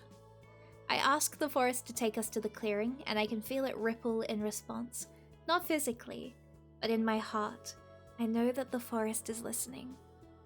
It's difficult to explain. So much of this existence has become habit and routine for me, that I keep taking for granted the difficulties Madison must be going through. The emotional turmoil, coupled by the way her own understanding of the universe itself keeps changing. I feel another pain in my heart at that. The stab of guilt once more for enjoying her presence. Madison accompanies me unhesitantly. Her steps more confident than they used to be. We walk side by side. I relish the closeness. I wonder if it even crosses her mind. When we reach the clearing, Madison sighs contentedly. Relaxed and easy, a tranquil expression settles on her face, like a masterpiece of art. I spent the whole day appreciating that look if I could. The grove's serenity is contagious. I also feel a little more at peace here. We head for the shore of the pond, as still and glassy as ever. I really love it here. It's so calm. I nod. Of course we've discussed it before, but I don't mind. I could listen to her talk about anything for any amount of time. It actually reminds me of somewhere back at home. There's a little lake near where Tara and I live. Sometimes I like to go and sit down there to think. There are a ton of geese and ducks around too. Sometimes they won't leave you alone, so you just have to ignore them. I envision a flock of birds surrounding Madison, all quacking and vying for her attention. Maybe they want you to sing to them too. She's persistent. Madison laughs, sweet and subtle. It's the most beautiful sound in the world. Nah, they just want food. It's really popular to go down and feed them. Moms do it with their kids a lot. But then the birds get so used to it that they think every human has frozen peas for them. They must be disappointed quite often then. Yeah. She trails off, looking wistful. I'm sure that she's thinking of home. I try not to ask her much about her life before I met her, because I know that the memories hurt. To my surprise, though, Madison clears her throat and continues talking. I wish that you could see it someday. My home, I mean, in America. I think you'd like it there. I'm sure that I would. I'd love to see any place that you care so much about. All of the buildings and the lights. I try to envision what it must be like, but it's futile. There's so much that I don't know, so many things that I haven't seen. Trying to imagine it is like trying to imagine a color that I've never... Whoa! Trying to imagine a color that I've never seen before. No matter what she says, it's impossible to visualize. Even the memories I have of the few times I left Eisenfeld have long since faded. To me, the only world that exists now is the forest. I keep thinking, in your time, what would I have been like? Would I be the same person if I never fell in love with films? Films? Oh my god. Oh, it's it's like a play that you can watch anytime. They're really compelling. I see. Madison moves her arms a little, looking like she wants to say more, but eventually just shakes her head. She smiles a bit sadly. There are so many things like that. Films or events in history that are so normal to me, but that I keep forgetting you don't know about. Oopsies. So if I ever say anything that makes no sense at all, I can try to explain. There are a lot of things I've wondered about, it's true. For instance, sometimes I'll see great noisy machines up in the sky. Do you know what I'm talking about? Madison giggles again, but I don't know why. Yeah, those are called airplanes. They're kind of like giant carriages that carry people around. That's how we got from America to here. What? Don't tease me like that. There's no way something like that could fly. No, it's true. It's really true. They're the fastest way to get around the world. There are also these things called cars, which are much smaller and only fit a few people. But most people own their own car and use it to get around. Do you have one? I do. Fancy. Why not use that to cross the ocean? Nope. She laughs again, and I don't know why. At first, I feel embarrassed. The gulf of knowledge that I lack, nearly as wide as the ocean that she claims to have crossed. But then she steps closer, placing her arms around me in a light hug. Again, I don't know why. But it's lovely. I feel myself relaxing, leaning against her arms and just enjoying the closeness, the comfort, the affection. Far too soon, Madison relaxes and I regretfully pull away from her. She gazes up at the sky, and for a brief moment I anticipate another lesson about the modern world. I've been thinking a lot about what you said the other day. About how you've never wanted to leave this place. Yes, I'm far too cowardly for that. And in many other ways too. I don't think that's cowardly at all. It's difficult to leave behind what you know and what feels safe. In fact, it's really scary. I know that the two don't really compare, but before I decided to quit Terra's show, I felt the same way. Like I was afraid to leave, just because I was so used to it being part of my life. But I decided that if I wasn't happy with how things were, that I should just take the risk and change something. Everyone has those worries, though. That doesn't make you a coward. Madison half smiles, the side of her mouth curling up just a little bit. If we ever do find a way out of here, maybe you could come back to America with me. She's joking. I'm sure that she doesn't mean it, or at least not fully, and yet my heart flutters like a bird taking flight. Even after everything that's happened, that she'd even have concern for someone like me. She truly is the most extraordinary person I've met.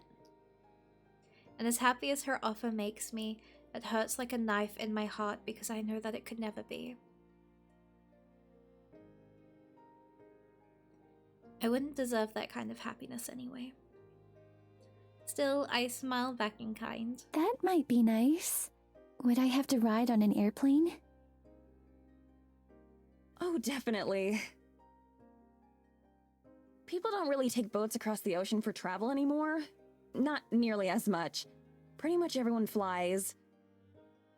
Isn't that scary? How does something so heavy manage to stay up in the air? It's kind of scary the first few times, but you get used to it. As for how it's possible, well, There's all sorts of science behind it, but that would take too long to explain. Anyway, though, you could stay with me and Tara. We've got plenty of space. Or we could help you find your own apartment. There's a lot you'd have to learn about the modern world, of course, but it'd be worth it, and we could help you learn. Madison continues on, explaining this and that procedure we'd have to go through and how we'd overcome each obstacle. I play my part, smiling and nodding along. It's an easy role. It does sound wonderful. In fact, there's nothing I'd like more. And though at first I thought she was joking, she's being completely serious. That makes it hurt even more. Because I know it's impossible. I close my eyes to help hide the tears that have sprung there, unbidden. Fortunately, Madison doesn't even seem to notice. Shura! Her voice trails off, and when I open my eyes again, I see that she's looking past me, her eyes wide with awe. I spin around, fluttering about far too early in the day. Ooh. Are those the fairies you were talking about? Yes. A handful of them flit amongst the trees and lights, paying us no mind. They move like dancers, their motions fluid and in sync with each other. As one rises up to adjust a hanging light, another fairy weaves between branches carrying something in its hands that I can't see. Though I only spy a few of them right now, I'm sure that many more are just out of sight, deeper in the grove or otherwise nearby. Madison watches them with unabashed awe. What are they doing? Decorating. I shrug. I'm not sure. I've never seen them out during the day like this. Usually they stay hidden in their hive until the moon is out. They aren't like humans. They're something entirely different. Even though I've spoken with them before, I don't really understand them. Wait, they can talk? Like they can speak human language? Yes, they aren't the most eloquent, but yes. I see. The only time I've talked with them was the first time I came to this grove, all on my own. At first they had tried to drive me out, and eventually realized that I meant no harm. How did that one get caught? Wait a second. There you go. Since then, we haven't interacted. They're part of the forest too, right? In the connected way that you were talking about before. Yes. She makes a sound in acknowledgement, but doesn't say anything more. Whatever implications or meaning that might have to her goes unspoken. Soon, the fairies disappear once more into the trees. Whatever business that called them here finished. They go silently, not even the hum of their tiny wings reaching us. After only seconds, we're left all alone again. They weren't anything like I expected.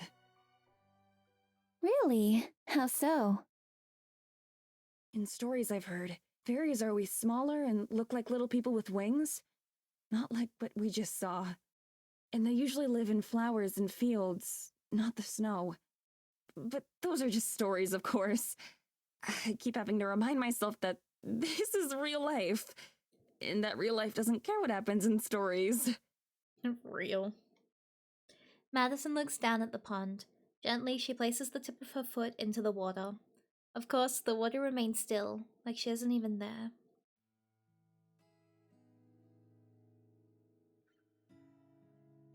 She takes a tentative step forward, still standing upon the water. It supports her effortlessly. Her hands are slightly outstretched, as if she might lose her balance or footing and fall in. She turns around to face me. I had an idea, actually. Ooh? About getting out of here. Do you think that the forest spirit could help us? It's powerful, right? Maybe it could use its magic to make us humans again. We could even talk to it together. You'd seriously be welcome to come back with me and Tara. I'd like that a lot, actually. I can't look at her, can't meet her eyes. All I can do is nod, trying to smile and hoping that she doesn't see my tears. I'd like that too. Perhaps it could help. There's certainly a chance. There isn't. Her face lights up. Even the prospect of leaving makes her happy. Great! Maybe we can plan together what the best way to ask it would be? This is rough. I just nod again. It's all I can do. Sure. I can't bring myself to tell her the truth. That no matter what she asks, what she says, there's no way the spirit can grant her wish. I have a bad feeling if Abigail does go back, time would catch up with her. Oh, yeah, no, that would be bad. Ooh, real. Oh, no. It's not just something that can be reversed. Her mortal form was destroyed by Evelyn, just shortly after I saved her spirit. As far as the rest of the world is concerned, Madison Raines no longer exists. Neither the forest spirit nor I have the power to remake her. There's no escape. Oh, that's kind of rough, actually.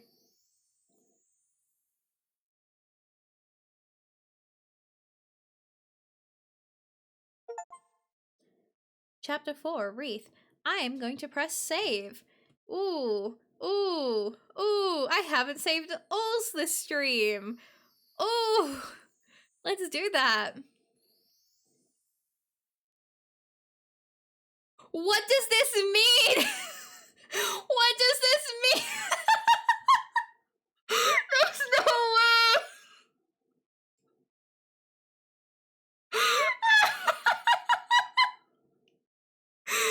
What?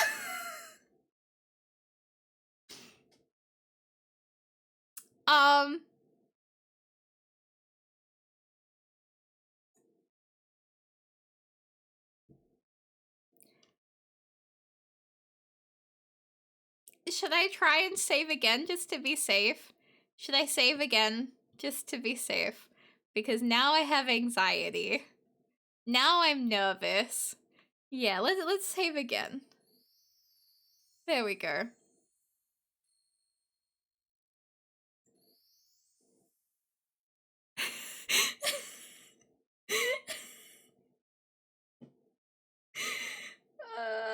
The pure anxiety that my body just went through. I was like, I can't do this again. Not after yesterday with the damn Akami stream. Oh. I just went through the 5 stages of grief in 2 seconds, yo. Oh my god. Oh my god. Oh my god. Got the same crush during my playthrough. Okay, at least I'm not just unlucky.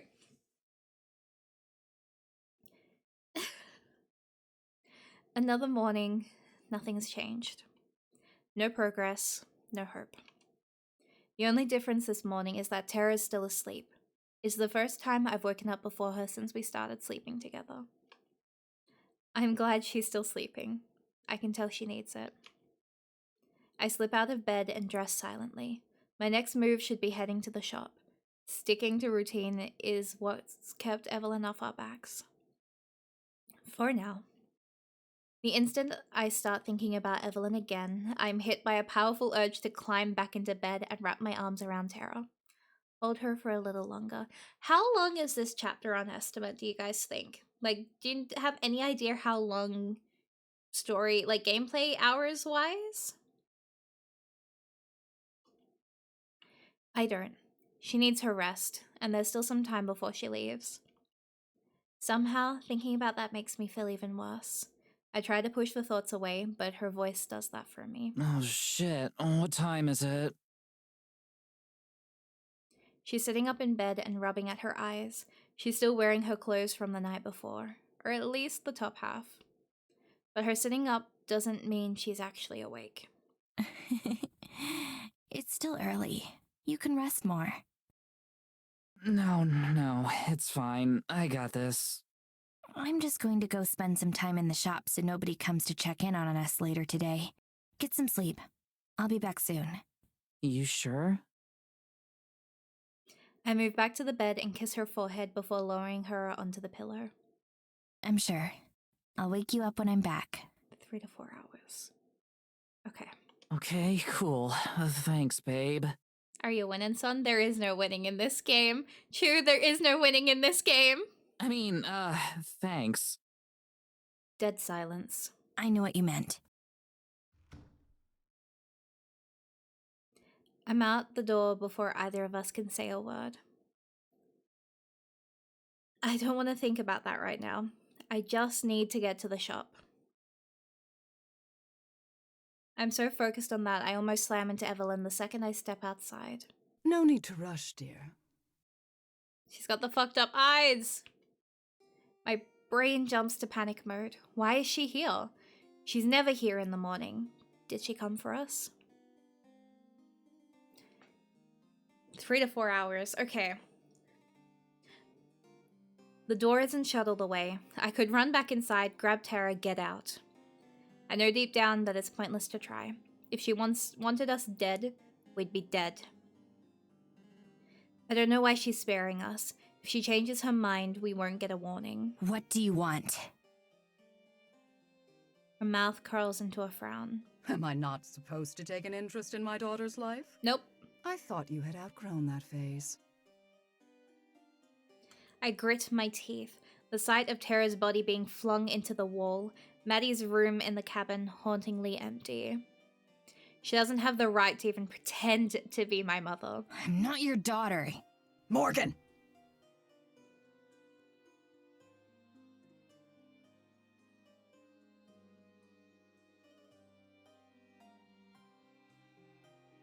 I flinch as she raises her voice.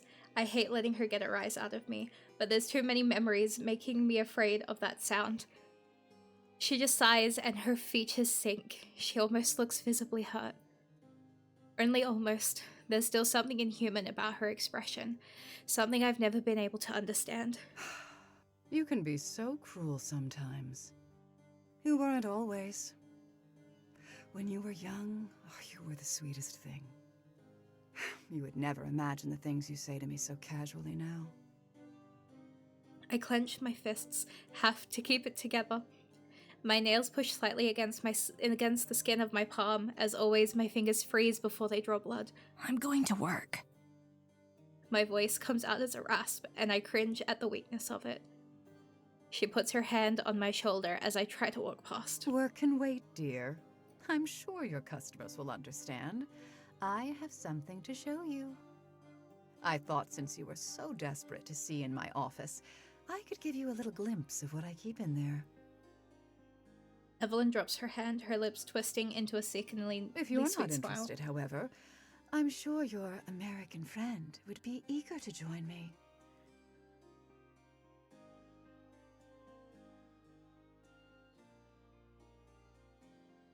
My blood freezes. I want to hit her. I want to scream at her. I'm not sure if it's fear or the curse she's placed on me that keeps me rooted to the spot. I can't even look up at her. She knows she's won, as she always has. I can feel her eyes on me as she waits for me to follow her.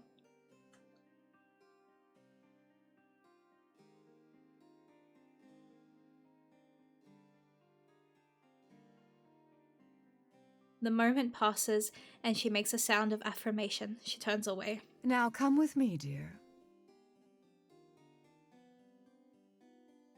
I figure out where we're heading after a couple of minutes of walking. The forest.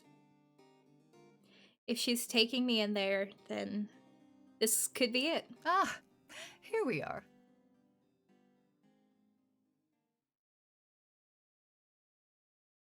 I look back to the house for what I hope isn't the last time.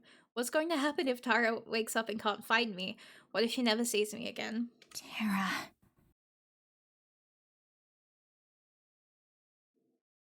I mutter her name under my breath. Some dumb, childish part of me hopes that she heard it somehow. It's better that she's not here, but I still wish she was. What was that, dear? Nothing. I ought to thank your friend. She's made motivating you so much easier. It's nice to see you caring about someone other than yourself for once. I'd almost think you were finally growing up, if you weren't so stubbornly holding on to your teenage rebelliousness. don't say anything. I keep my face blank. 1, 2, breathing. She pays me no mind.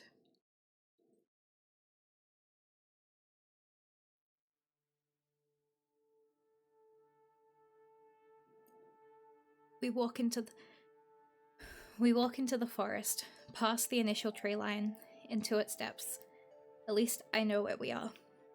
Or I thought I did. As we keep on walking, I realize that I don't know where we are at all. I don't recognize any of this. The trees are different. These aren't the ones I know. They aren't even the ones I saw when we started walking. I've walked this path dozens of times. There's no way I'm making a mistake. The branches blot out the sun even more than usual, and the shadows seem to blend around Evelyn. I can hear the creaking of old wood in the darkness. It almost sounds like the trees are moving. I've never seen the forest behave like this. I've never seen anything behave like this. As we walk, Evelyn keeps turning her head to glance at me, probably trying to see how scared I am. I don't let my expression waver. I won't let her in. She won't win this one.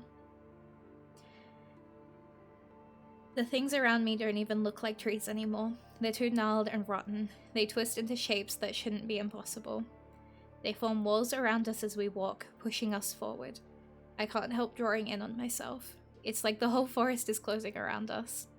It's getting harder to breathe. I feel like I'm about to be crushed by the forest itself. And just when I think I can't take it anymore, we break into a clearing. And in the center of the clearing is a beautiful, radiant tree. It's actually green. Real, brilliant green needles. The trunk is so thick and sturdy that the bark makes it look armor-plated. The rich scent of pine fills the air. The shadows around us are kept at bay by a shimmering golden light. I can breathe again. Crisp, clear air fills my lungs. The awful sensations of the twisted forest are all but forgotten. I reach out my hand to it, but only reach. Something inside me tells me that I'm not supposed to touch it, that I'm not even supposed to be here. What is this? She ignores me, or at least I think she does. I don't turn around to look at her. I'm too transfixed by the tree ahead of me. I don't know how long I stand there staring, but after some time I notice the air around me change. My limbs begin to numb almost immediately. When I look back at Evelyn, she's glowing, an oily shimmer all over her body. And she's smiling at me. Smiling! You were so peaceful, so calm. I can't remember another time when you were so relaxed. I hate to interrupt it. Really, I do. But I only have so much time to spend here.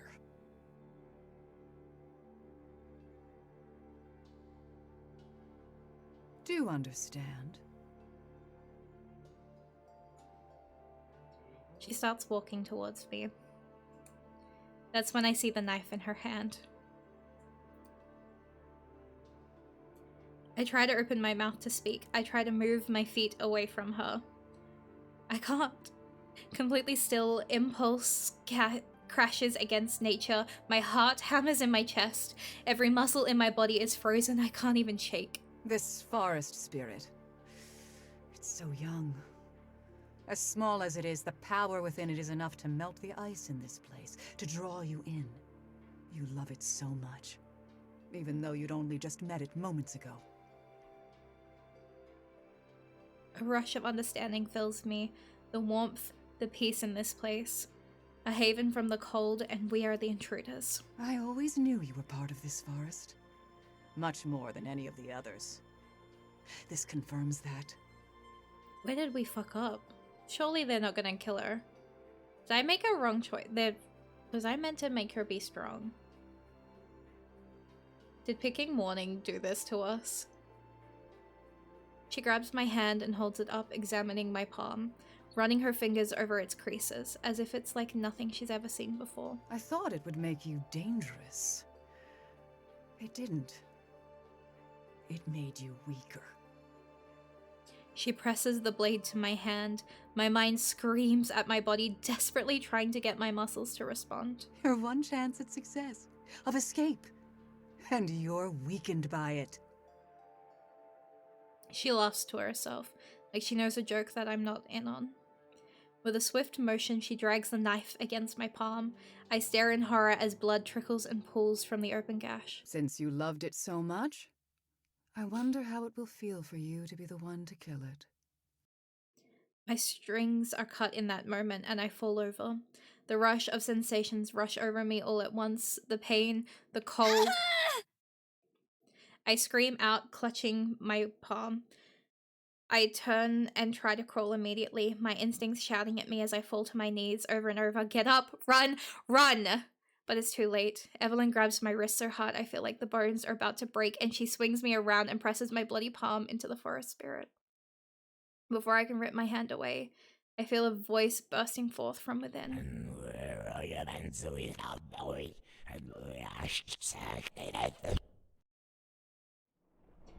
Pain rips forth from my chest the more I try to hold the words back.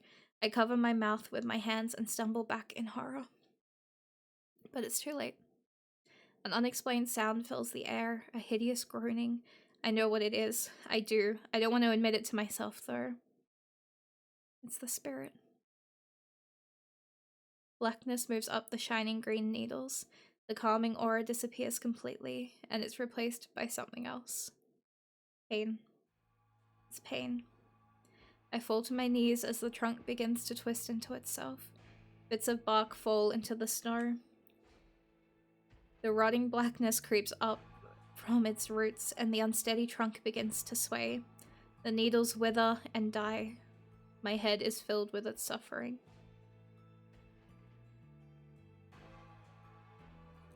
I hear a crackling then. A black tar seeps out from the bark, smelling of death. I see you're hydrate. I'm gonna take a drink.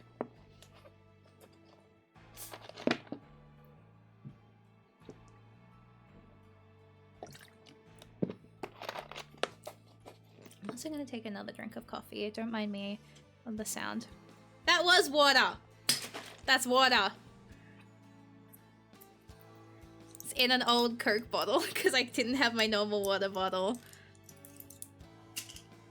Now I'm gonna drink coffee. I'll take a photo and prove it to you, Neki. Don't try me.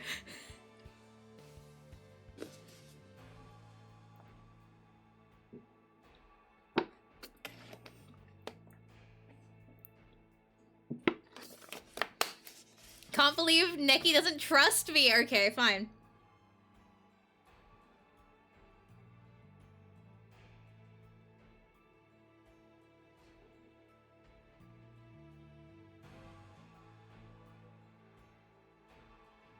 Where are DMs?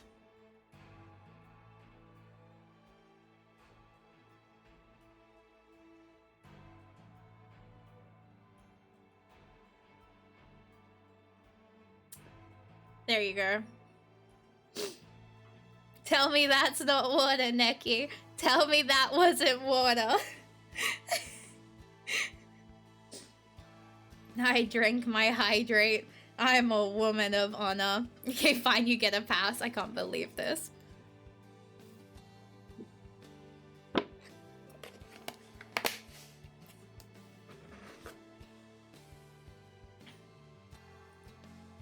You'll see this. My mod doesn't even trust me, guys.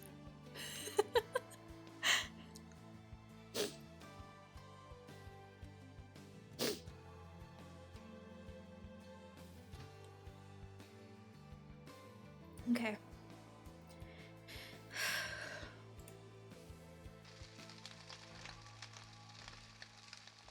Morgan screams in pain and terror as the ancestral tree before her is killed.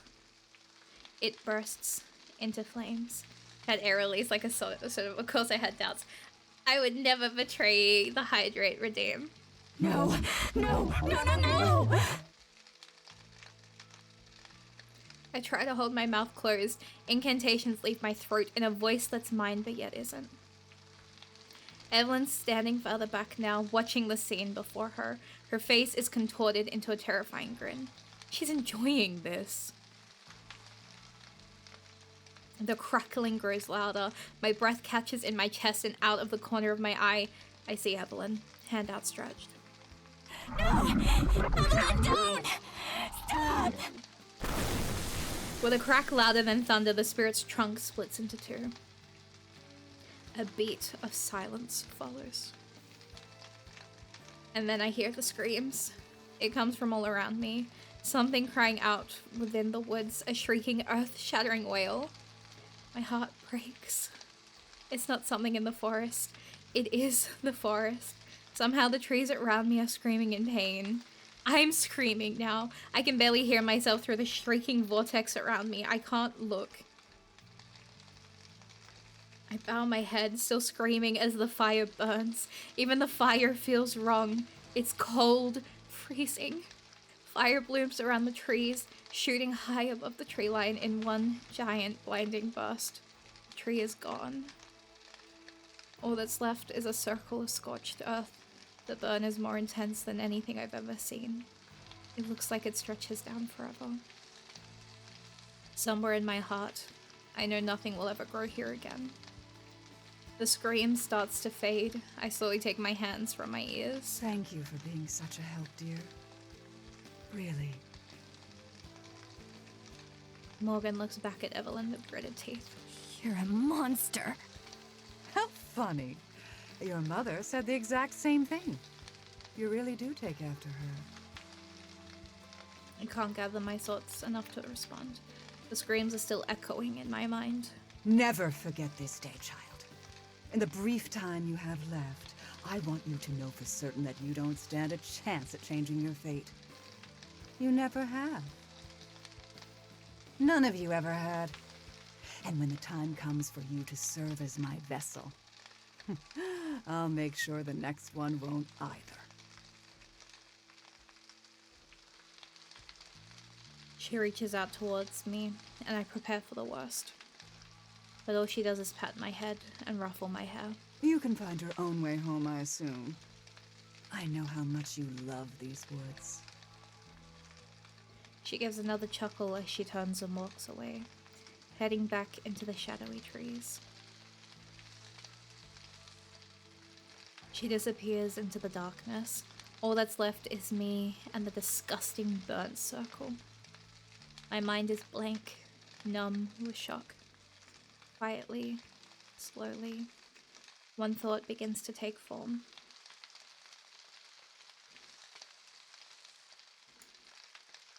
She tried to break me for years, over and over again. I've never let her, and I'm not going to let her do it now. I don't care how powerful she is. I don't care what she did to Maddie.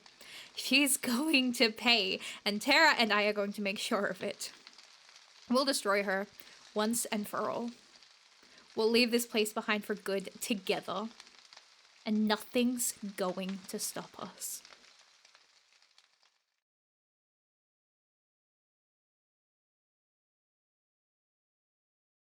I open the front door and its weight drags me forward as I stumble inside. I prop myself up on the knob, trying to catch my breath. I can't. Tara must have heard the door because her footsteps come booming down the stairs. She doesn't fall. I'm surprised, given that the last 5 times she ended up slamming into the wall. I keep telling her to be careful. This time I'm glad she isn't. Closing the door behind me, I finally manage to enter the kitchen as she rounds the corner. How much longer are you going for? I'm not too sure. I feel like I'm not gonna stop, and I would like to get through this chapter. I'm not gonna lie. I think I'm gonna go until it feels right. Closing the door behind me, I finally manage to enter the kitchen as she rounds the corner. Holy shit, you're okay. I thought when you didn't come home, I'm okay. Don't worry. It wasn't anything. I can't seem to finish my sentence. My head is swimming. I stumble again, ready to collapse to the floor. Let's go upstairs. You need some rest. Come on. Her voice is warm, quiet, and reassuring. I can't believe it. It belongs to the same girl that spends her days yelling about the Loch Ness monster. It's what I need right now. Thank you, Tara. Hey, that's what I'm here for. We're the dream team, remember? She flashes me a now very familiar wide-mouthed, goofy grin. I can tell she's trying to distract me from the fear and worry I can see in her eyes. She's never been hard to read, but by now she's an open book. But at least she's trying. That counts. Come on, let's get up there.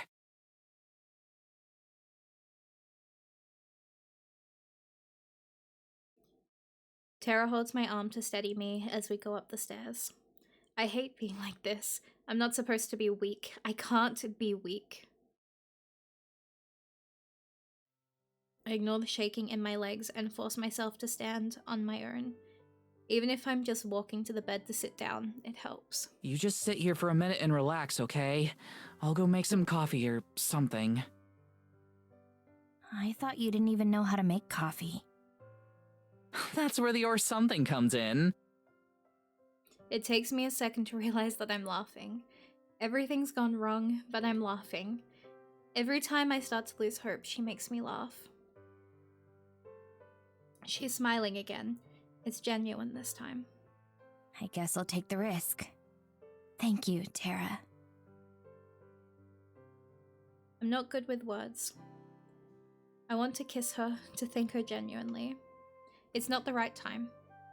I kiss her cheek instead. Tara hesitates, staring at Morgan blankly. Her eyebrows knit together into a look of worry. She doesn't say anything, just turns and heads for the kitchen. Maybe that was a mistake, but I don't think it was. A whirlpool of panic hits my brain the instant she leaves. It threatens to overcome me, crashing over my thoughts and pulling me deeper into its abyss. Her breathing runs ragged. I close my eyes, counting to 100 as I've done so many times before. But it's not enough. The forest, Maddie, Evelyn, Tara. I try to raise my head above the water. I can't do this. After everything with Maddie, with Evelyn, Tara shouldn't have to deal with my problems too. And neither of us have time to deal with all the feelings I know we're not talking about. If I'm a bigger part of the picture than Maddie, I know what's going to lead to. I'll hold it in. I'll be fine. I shake my head. It's so much harder to lie to myself than it used to be. Those heavy footsteps save me from the mess in my head. Tara slips back into the room with 2 mugs of what I think is supposed to be coffee. The smell of coffee always makes me feel calm, but right now it just makes me feel sick. Here we go. If the caffeine in this doesn't wake you up, then at least the taste will. As long as it doesn't kill me. No promises. I bring the mug to my lips and taste it carefully. It's not bad, or I'm just desperate. Either way, I keep drinking it. So, what happened out there? Did she hurt you? Not really. She just went on about how I can't do anything to her. It wasn't anything. Bullshit. Misclick, sorry guys. I want to tell her not to worry, but I can't. Evelyn's laughter rattles around in my head the second I open my mouth. I place the already empty mug of coffee on my desk. I hear Tara's sharp intake of breath behind me and I spin around, my heart racing. Fear and worry reflect in her eyes as her gaze flits between my face and my hand. I look down at my own palm, still bleeding gently. It throbs now that I'm looking at it. With everything that happened, I forgot about it. Tara reaches forward and holds my hand between her own, applying a gentle pressure to it.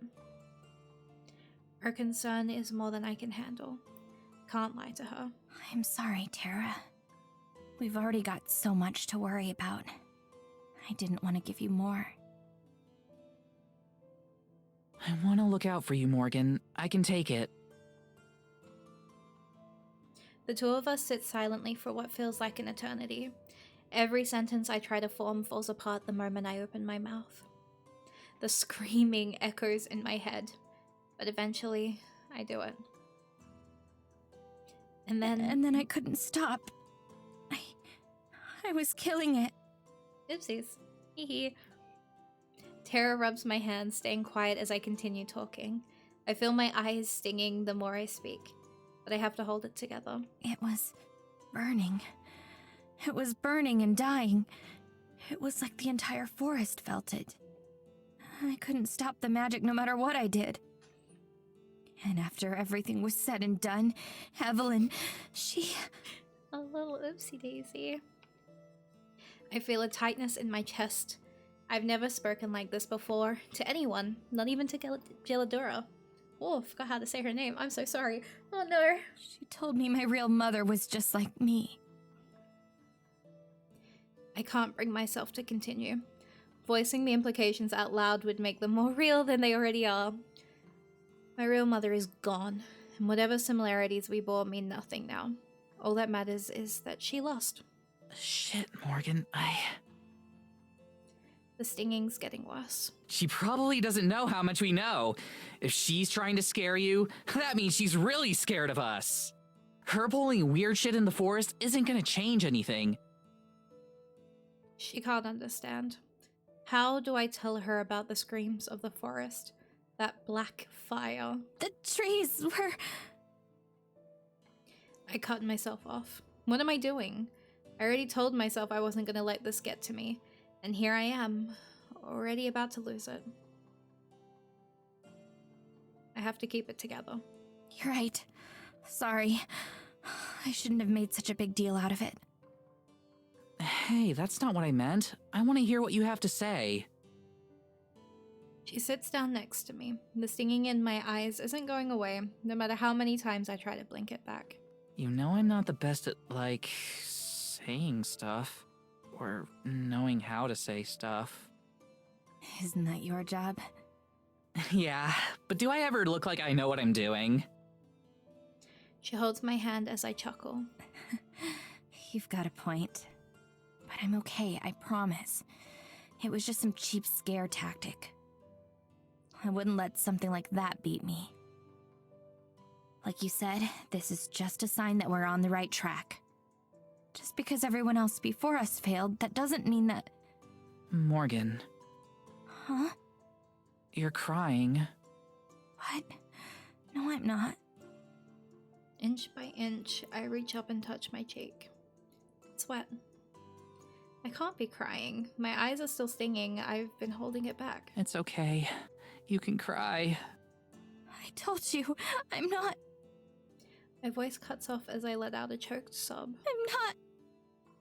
Tears flow down my face for the first time in years. Each one burns my skin like a tiny, painful reminder of how pathetic I'm being. I desperately try to wipe the tears away, even though I know it's pointless. They just keep coming. I squeeze my eyes shut instead in hopes that it'll somehow force the tears back in. And then, once again, I feel Tara's arms around me. She squeezes me so hard that I start thinking she's trying to wring the tears out of me. Let it out. You know I've got you. I let it out. I throw my arms around her and rest my head against my shoulder. All I can do is hope that the fabric muffles my sobs. She rubs my back slowly and presses her lips to my forehead. I already feel like I'm burning inside, but her warmth is different. Soothing. My whole body shakes against Tara. She doesn't flinch. She doesn't say anything. She just holds me close. This isn't the girl I spent years watching yell about monsters on the internet. This isn't even the girl that stepped off the train a few weeks ago. Something about being here changed her. As I cling to her for dear life, I realize that it changed me too. I can feel my tears start to slow when that thought crosses my mind. I'm finally able to catch my breath. Tara's grip on me loosens as I stop shaking. When she takes her lips off my forehead, I have to fight the urge to pull her back down. I pull away and sit up instead. It's nice to be able to wipe my cheeks and actually have them stay dry. Looking at her now, I can see that Tara's face is stained with tears too. It's my fault. I'm sorry.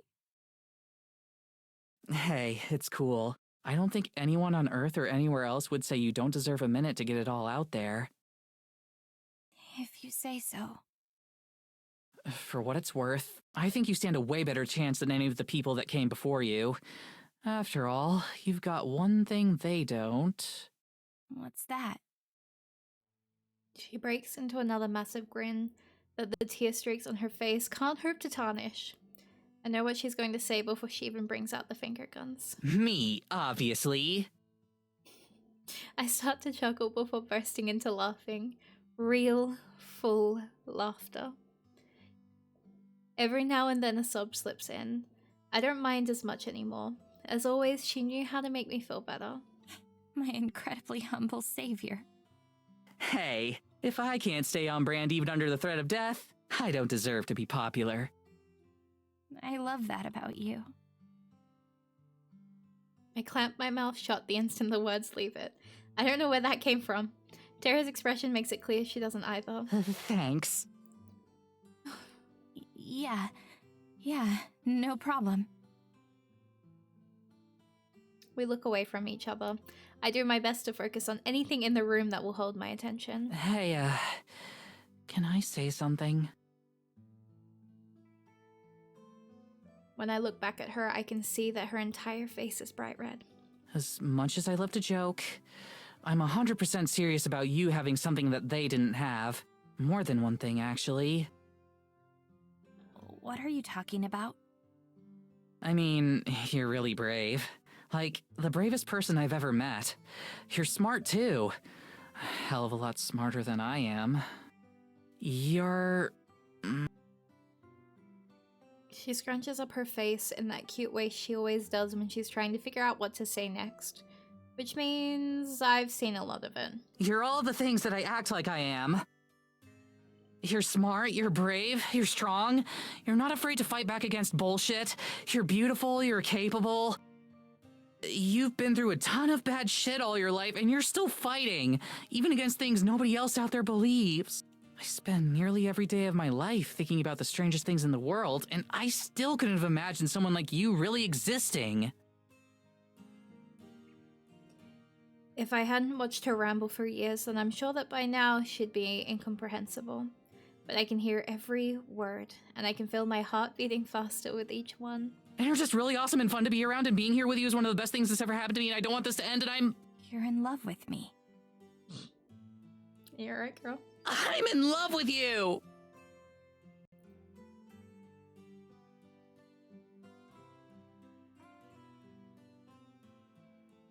Wait, did I just... And she... We both sit in stunned silence. I try to tell myself that I don't know where that came from. Another lie. I've known for a while now. Just like I know that I... Look, I'm really sorry. I know we agreed from the start that we wouldn't catch feelings. I swear I've never had this happen before. She's a mess. But she's a mess I'm in love with. I get if you're upset, and I'm sorry for bringing this up now while we've still got this other shit going on. And when this is over, I can just leave, and I won't make a big deal about any of it, and we can just go back to living our own separate lives. I grab her cheeks and pull her face towards mine before she even realizes I've moved. I bring our lips together hard and kiss her in a way I've never have before. I don't know how to describe it. I just know it's something new. We've kissed plenty of times, but this isn't like any of those. This isn't like any kiss I've ever had with anyone. It's healing. It's grounding. It's incredible. It only takes a second before she kisses back hard. She grabs me again, and I can feel her hands moving along the length of my body. It's like she's looking for handholds. I realize in the back of my mind that this is the first time we've had a kiss this deep without one of us putting their tongue in the other one's mouth. I'd love if I didn't have more important things to do with my mouth. We do have to stop for breath, eventually. All we do is blow hot air into each other's faces for a split second before coming back together. This is too good to let it end so soon. One of us is crying. It had better not be me. We break to gasp for air. I love you too, obviously.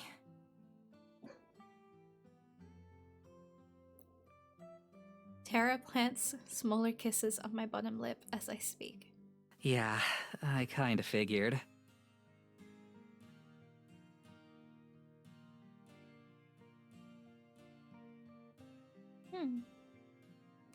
Saying it out loud feels incredible. It's like dropping weights I've been carrying for miles. I can feel everything Evelyn took from me coming back in force. I guess I really do have you after all. With an air of finality, we break apart but remain close. Oh, hi, Sarah's Live. How are you today? Thank you so much for the raid. Hello. You've come in at an interesting time. Welcome to Women Wednesday. How was stream? Did you have a good day? What were you streaming today? Oh, good stretch. Okay.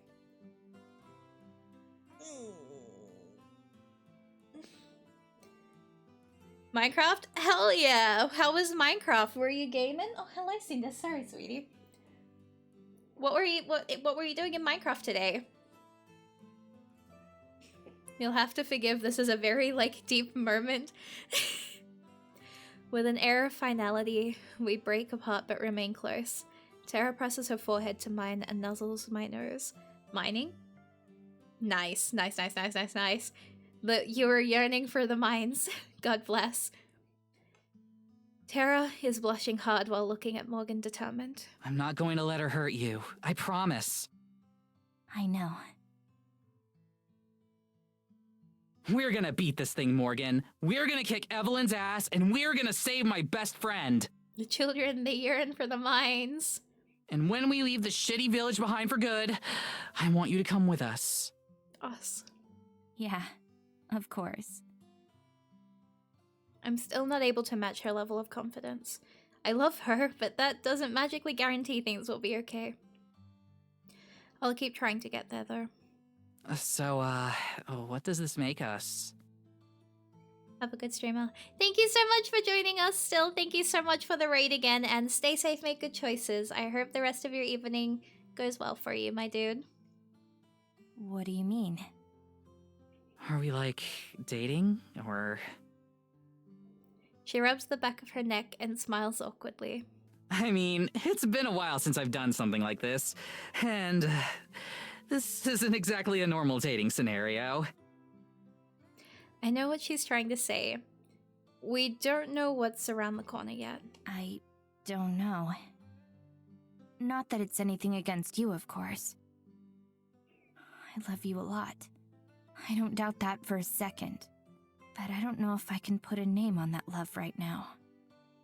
Not with everything else we're dealing with. And here I always thought fighting an ancient evil monster would be the perfect setting for asking someone out. Oh my god. She doesn't sound mad. That's a good sign. Maybe, if everything turns out okay, we could give it a shot. Putting a name on it, I mean. She cranes her neck up towards me and kisses my cheek. Saving it for after we kick some ass, huh? I can dig it. So, what does that make us? For right now, I mean. Can we just be people who love each other? Stay friends the way we are right now, but in love. Yeah, I think I can do that.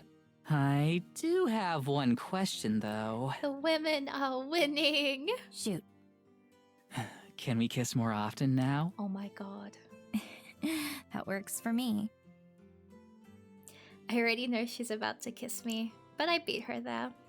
My lips meet hers on the way up. Her squeak of surprise melts away as we hold each other. I'm still afraid. I'm still uncertain. But this helps. She helps. Thank you, Tara, for everything.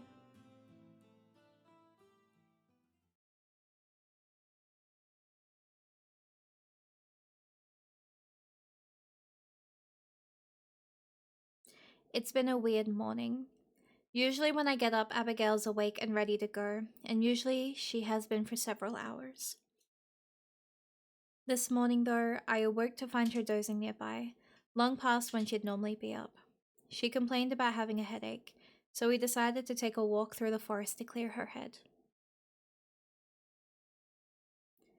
So far, it seems to have had the opposite effect, though, and we've been walking in uncomfortable silence. It's been maybe an hour or so when we first noticed the buzzing. At first, it was very faint, like the sound of the wind or the rustling trees, but then it started to get louder and louder. Fairies! It's the first word she's said in ages. She pulls me closer to her as the buzzing gets closer. Sure enough, the source of the noise soon comes into view. Dozens of fairies, maybe even as many as 100, flutter past overhead. They form a cloud rushing through the forest, nimbly weaving over and under the branches.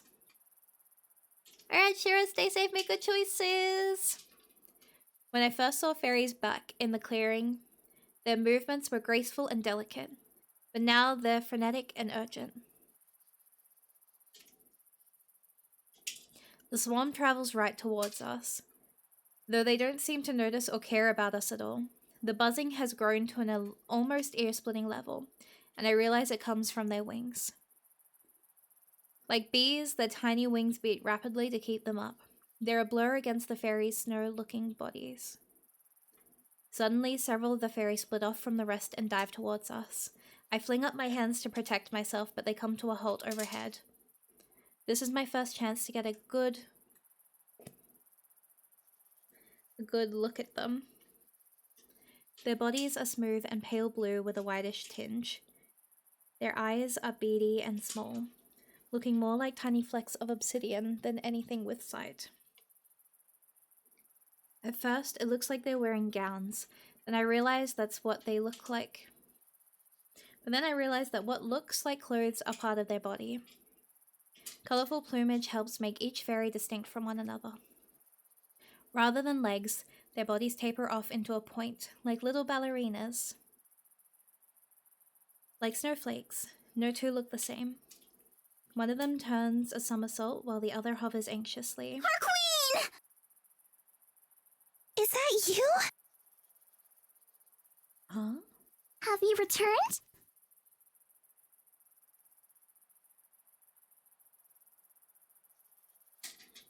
Their voices are all identical, squeaky and raspy, yet impressively loud despite their tiny size. It takes a second for me to realize that they're addressing me. Hello? I'm sorry. I'm not your queen. I'm just an ordinary human. A human? Ordinary? Don't think so. They're like, actually. They crowd in a little bit closer, their fingers grabbing the empty air as if to pick me up and carry me away. I take a step backwards, with Abigail still holding tight to my arm, but the fairies just creep in even closer. Their wings beat hummingbird fast, distractingly loud. I promise, I'm just a regular person. You're mistaken if you think I'm your queen. A mistake? Have you seen her? We've been looking. We haven't seen her. We haven't seen anything like her. I have no idea of what a fairy queen looks like, but I'm sure I haven't seen anything that fits the description. How long has she been missing? It's hard to say. Did you know? Time is a human concept. Actually, time is, not a human concept. Time is...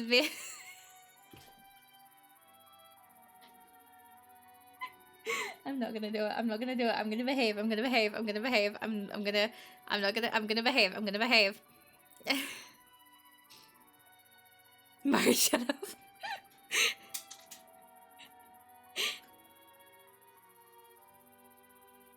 Their answers aren't helpful at all. They at least understood my question, which means they have some knowledge of time. It doesn't make a difference though.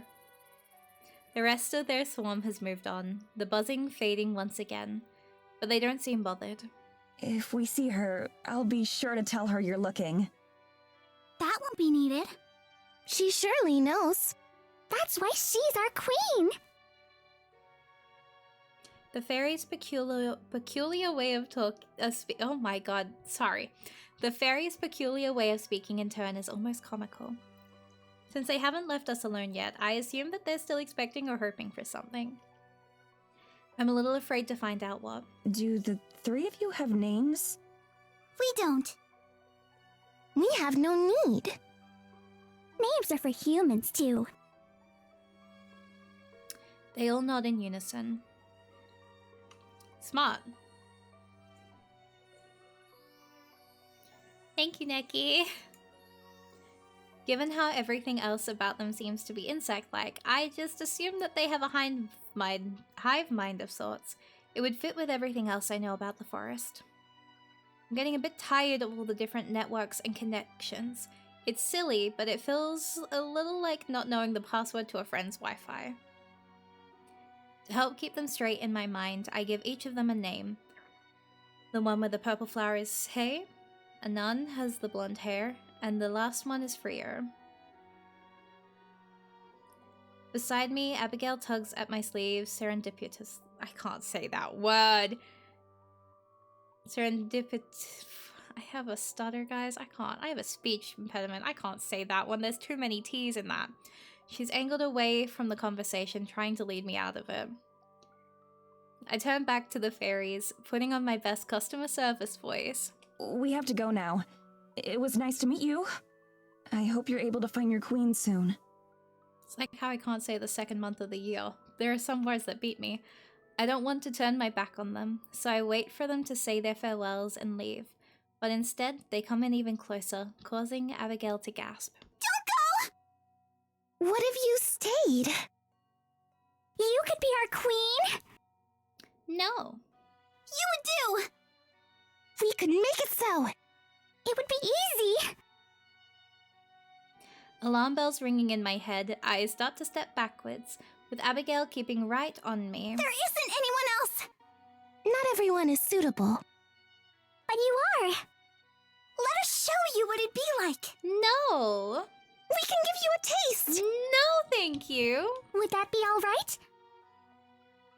Their buzzing and flittering slows as 3 pairs of eyes stare at us. Abigail squeezes my arm. I move my mouth to say no, but the way their gaze pierces into me roots me to the spot. Like tiny dancers adorned with glitter, their skin shimmers in the low light filtering through the clouds. Madison, come on, let's go. But I can't. Or rather, I don't want to. Not yet. What if they know something useful, Abigail? We know lots of things. Secret things, clever things. We can know you, too. Don't like how she said that. They're pests. Their buzzing is a little too loud and their voice is a little too shrill. But... You don't belong here. We can tell. But wouldn't you like to belong? they creep a little bit closer in a synchronized motion. They're close enough now that I could reach out and grab one if I wanted to. Or slap them away. Slap them. I don't though. A place to belong. Could they really offer that? What exactly do you mean? I can feel Abigail's grip tighten around my coat, but she doesn't say anything. Sensing an opening, the fairies circle dizzyingly around our heads. The forest doesn't reject you. But it doesn't accept you either. We could change that, though. Whatever it is you want! Whatever you're searching for, if you help us.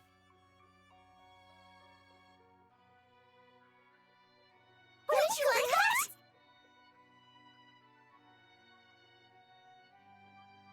With a jolt, I turn to face Abigail.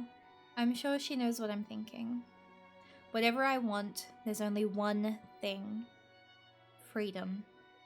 Abigail stares back at me for a moment, and then presses herself against me. Looking up at the fairies, I nod. Okay. Just a taste. Maddie! Excited, they dive downwards until they're level with my face. Abigail cringes, but doesn't let go. As one, the fairies close in, placing their hands over my face like they're checking my temperature. Their hands are frigid. Painfully so. It's amplified by the fact that I haven't felt cold in days. My hands jerk upwards out of instinct, ready to pry them away, but I don't. Then one of the fairies moves their hands to cover my lips.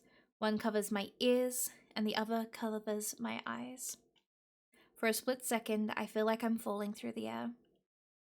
And then it all hits me. All I see is black. I'm alone.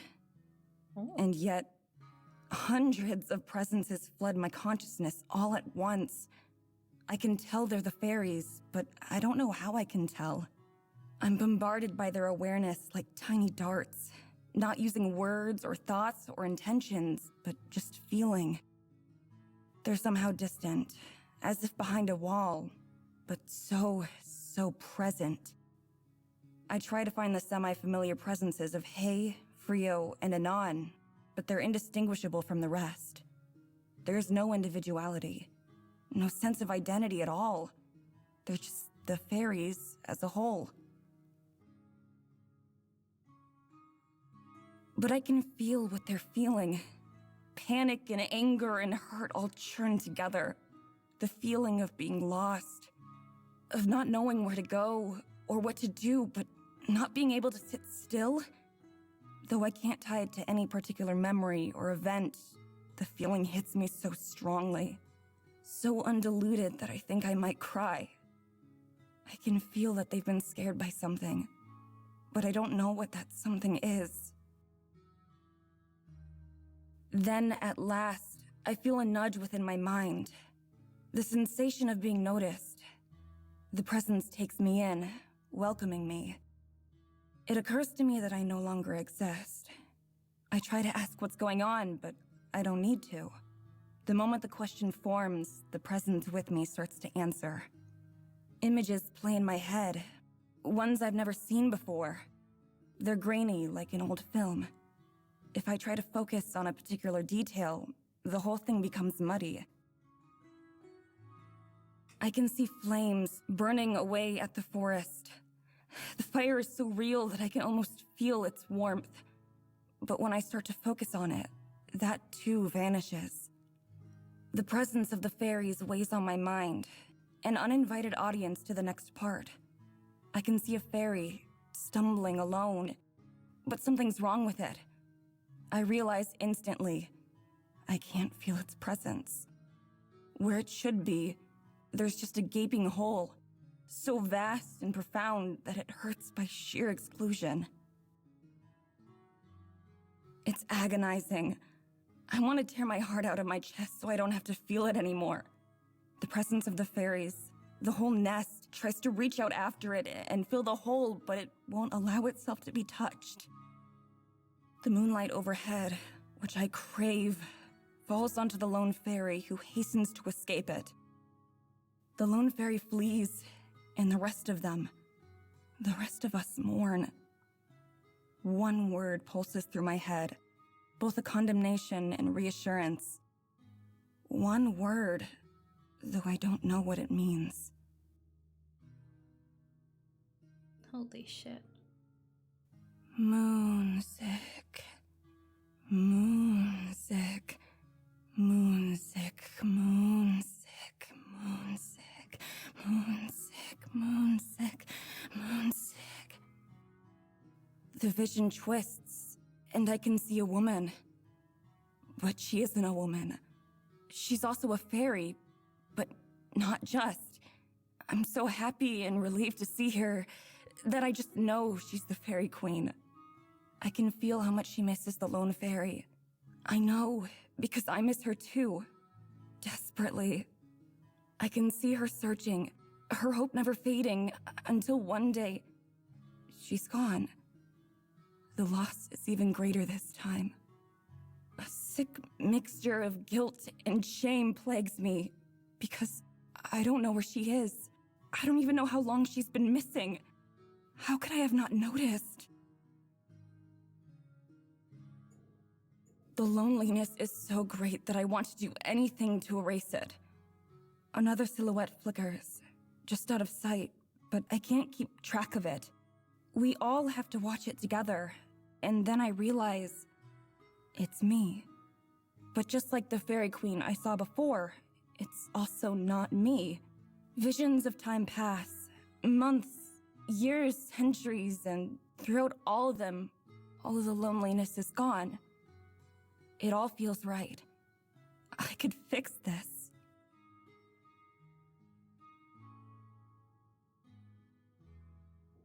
The fairies remove their hands from me, and I burst back into the real world with a mighty gasp of air. Madison, are you all right?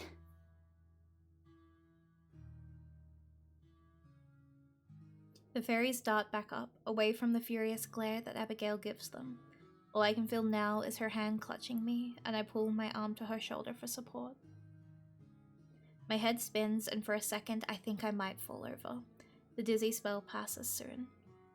Once I'm confident I'm not going to collapse, I nod. I'm fine.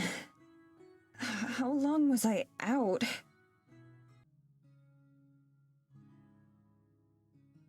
Abigail's face flickers into a look of confusion. She presses her hand to my forehead. Out? I didn't think they'd even begun. What?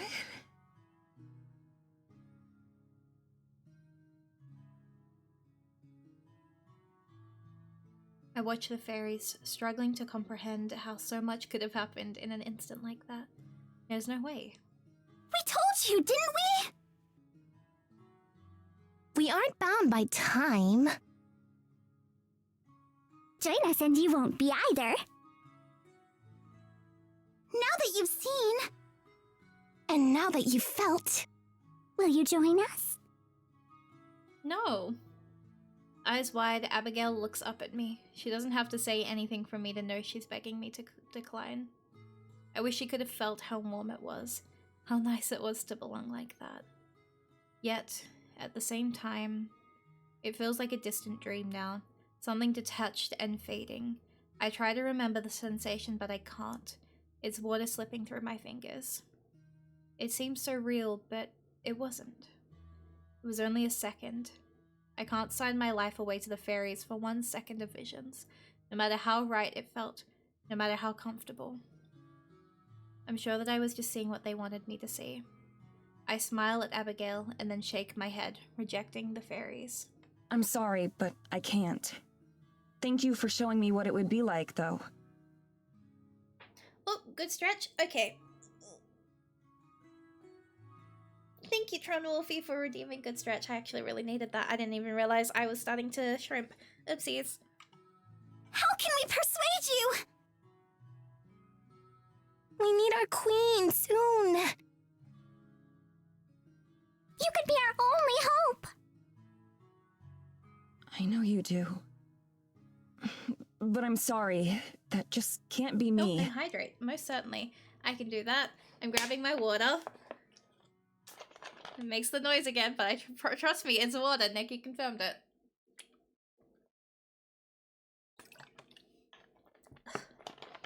Do be water.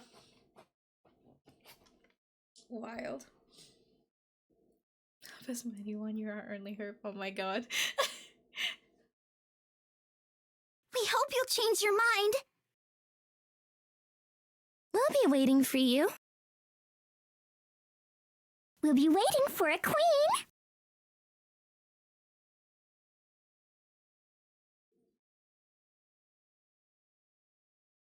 With that, they turn tail and dart off in the same direction that their swarm had gone. Soon, all trace of them is gone, like they've never even been there. Madison, are you sure you're all right? Now playing isolation. Well! Yeah, I'm sure. It was just a lot. Was that really that fast? That was an insane choice. Yes. They touched your face and then a moment later you gasped. That's insane. It felt like a long time. Like years had passed. Abigail looks troubled, staring off into the forest where the fairies disappeared. Fairy magic is strange and beyond me. They're similar to the forest spirit, and yet... Different, but in a way you can't put into words. That's right. You certainly did see a lot, didn't you? Yeah, I guess so. Have you ever met their queen? Or seen what she looks like? Just once, long ago. She and the forest spirit are both guardians of the forest. Did you see her in your vision? I think back to what I saw, as best as I can remember. The image shifts and shakes in my head, not wanting to be called to mind. More than what she looked like, I just remember how I felt. So happy and relieved to see her. I did, but I didn't get a clear look at her. I knew who she was, but I don't know if I'd recognize her if I passed her on the street. Do you think you could mistake me for her, like they did? Absolutely not. You're much prettier than she is. Oh my god. Abigail says it very matter-of-factly, as if she didn't just give me an enormous compliment. As she carries on like it's to be still my beating heart. But to the fairies, I expect it's hard for them to tell the difference between humans. So maybe you looked like her to them. I wonder how long the Queen's been gone. It seems like they'd been coping just fine without her, until something happened to scare them. Something like what? Something hot and bright, something burning, something that hurt to think about. I don't know. I think it had to do with fire, maybe? So much of what I saw felt real, but most of it wasn't. Fire. Worry creases her face. What's wrong? Did you remember something? No. It was just a thought. Sorry, I just read chat. Sorry. I just read. Sorry. I was reading chat. I'm sorry. I didn't mean to laugh. Sorry, Neki. I didn't mean to laugh. Rather than elaborate, she fidgets with her hands. I don't push the subject. Maybe that's enough fresh air for today. We can head back to the church. All right. I'm sorry, it was just a deep emotional moment, and then I look across and I go, I need their Riz for real, and it was just that change from like this beautiful moment to, I need their Riz, it just got me. And then directly underneath it being like, Abigail, like that one, I'm sorry. I'm pretty sure I detect a hint of relief in her voice. For the first time, I lead the way home. At least, I hope it's the way. I'm reasonably confident. At my side, Abigail remains quiet and lost in her thoughts. With one hand, she clings limply to my sleeve, trusting my navigation. It's okay, all kindlings have Rizzler. I don't disturb her.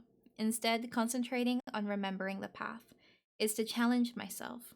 I'm sure that if necessary, Abigail would be able to lead us home from anywhere. It's always been here. What do you mean, Neki? Still, I'm beginning to fear that I've led us astray when the grim walls of the church start to come into view. A mixture of relief and pride flows through me. It's also a little bittersweet. I've come to think of the church as home, even though I never felt that way about the cabin. I can't see it. It's because it's something that you don't see but feel. Despite the fact that the concept of home is just a formality now, surrounding ourselves with walls and a roof doesn't change a whole lot. Clouds are beginning to settle overhead, muting the daylight and making everything murky. It feels fitting for the mood.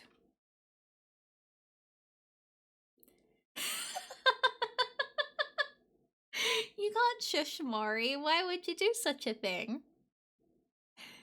Abigail speeds up a bit as we reach the doors, and she's the first one inside. She sits down on one of the benches, fatigued. Mind if I join you?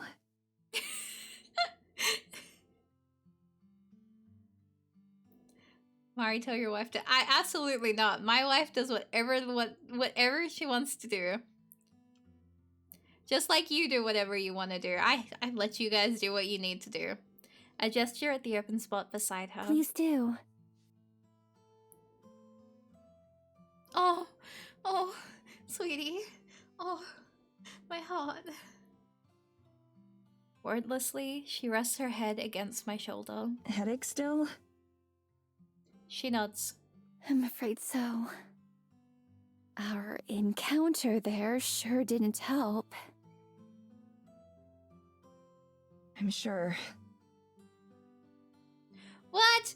Just reflect you got Riz. Trust me, you have good Riz. For real, for real. They gave me a headache of sorts too. More of a notion that I can't get out of my head. The fairy's outstanding offer sits with me. As hard as I try, I can't fully push the idea away. If there isn't any other way out of this, then maybe being a fairy queen would be preferable to just being a normal ghost. As long as I could still have Abigail with me. That's the last resort though, because for as long as I can, I have to hold out hope that things can just go back to normal. That Tara and I can leave Eisenfeld the same way we arrived. And that we can take Abigail with us.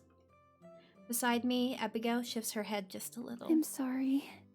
Am I bothering you like this? No, stay. Not at all. I wonder if she's close enough to hear my heart beating. Does your heart beat? Maybe it can't always be like this, but just for now, it's alright. Although it's been a couple of days since we met the fairies and they made their offer, I haven't been able to get it out of my head. The visions themselves are just slushed by now, with the memories of them having eroded into non-existence. But the feelings remain. The feeling of belonging and of freedom. There's something else I can't get out of my head though, and she's sitting right beside me. Madison, here they come. Sure enough, a mother deer and her fawn come traipsing out of the bushes, no doubt on their way to get a drink. Starlight and the waxing moon make them look like ghosts at first, barely visible in the dusk. Upon entering the clearing, they see us, and both freeze. Abigail smiles encouragingly, reaching out a hand towards them.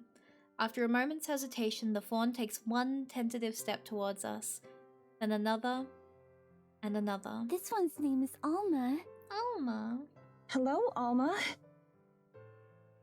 I greet it the same way I would greet my friend's dog or cat. Deciding we're not a threat, the mother deer goes to the pond while the baby one creeps even closer. Abigail never moves towards it, never pushing too far. Then it nuzzles her hand, leaning into the soft scratching motion of her fingers. Is this the deer that was watching you sing the other day? Most likely. Alma's a little bit shy, and sometimes prefers to keep her space. You know this deer pretty well, huh?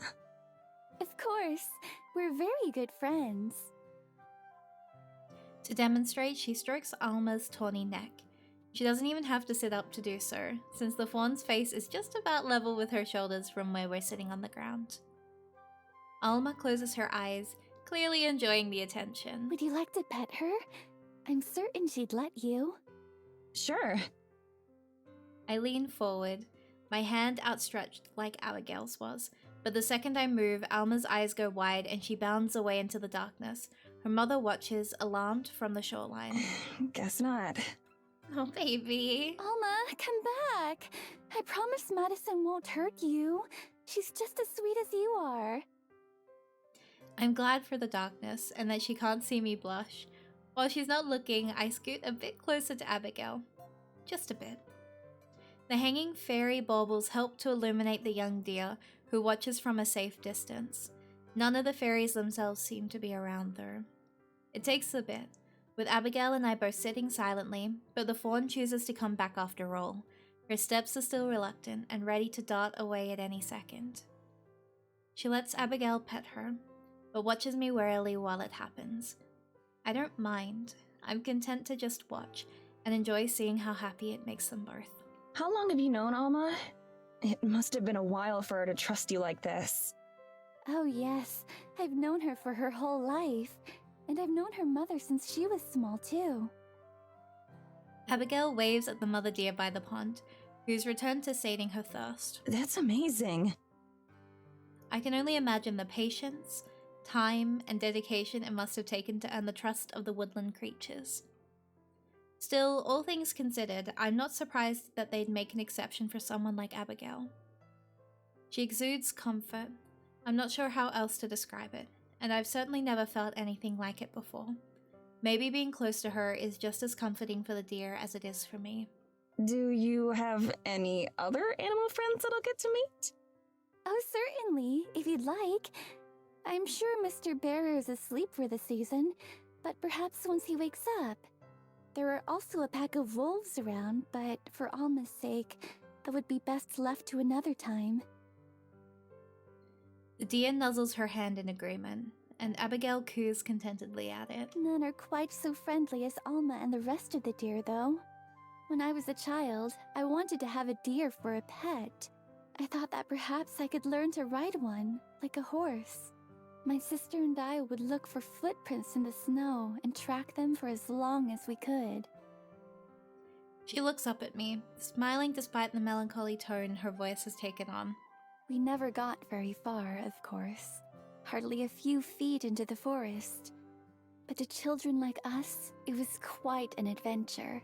You know, I'm just realizing it is kind of interesting that we're all doing all this cute stuff when the spirit, her friend, her only friend, is fucking dead. Have we just gone back in time? Because surely she should be upset, and she's only just got a headache. There's something going on here. You must miss her a lot.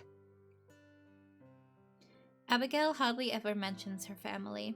I imagine that despite how long it's been, their memories must still be painful. How would she know though? Aren't they like friends? Aren't her and the forest spirit meant to be buddies? Isn't the forest grieving? Isn't she connected to the forest? She smiles thinly. In a sense. The deer is still luxuriating under her caress. Her hand moves rhythmically and gently, alternating between petting and scratching Alma's neck. She ain't fully connected. Okay. She relaxes a little, resting against my side, but continuing to pet the deer. Yeah, I was starting to get confused because I was like, aren't they friends? Okay, so there is, okay. More than anything, I think I miss the days of wonder and awe, back when the forest and all of its creatures were still a mystery. Plus the one that was killed was a tree. So it wasn't the... Oh, okay, I'm confusing my trees. I'm confusing my trees now. Okay. I thought it was tall tree friend. It wasn't. Okay. No, I was just dumb. Don't mind me, it's midnight. Sometimes I wish it could be like that again. That it could be unknown.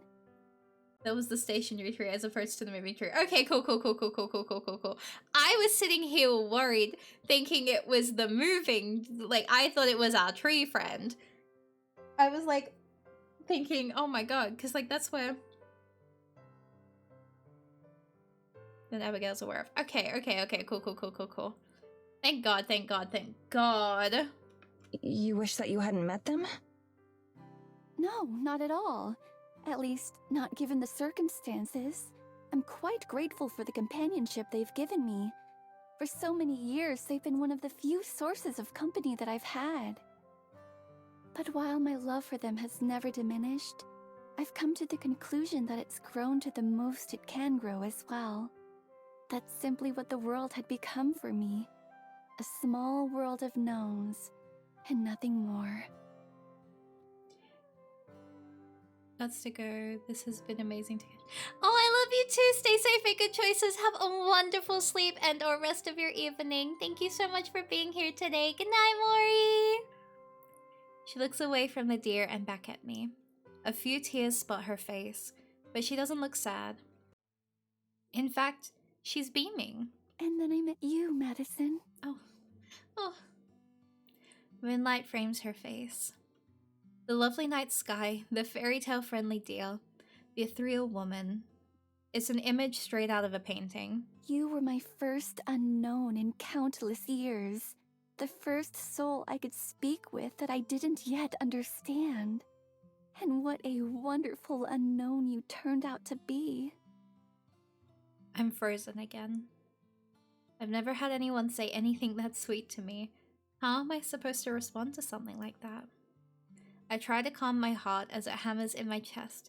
Looking at her soft expression only serves to accelerate its rhythm.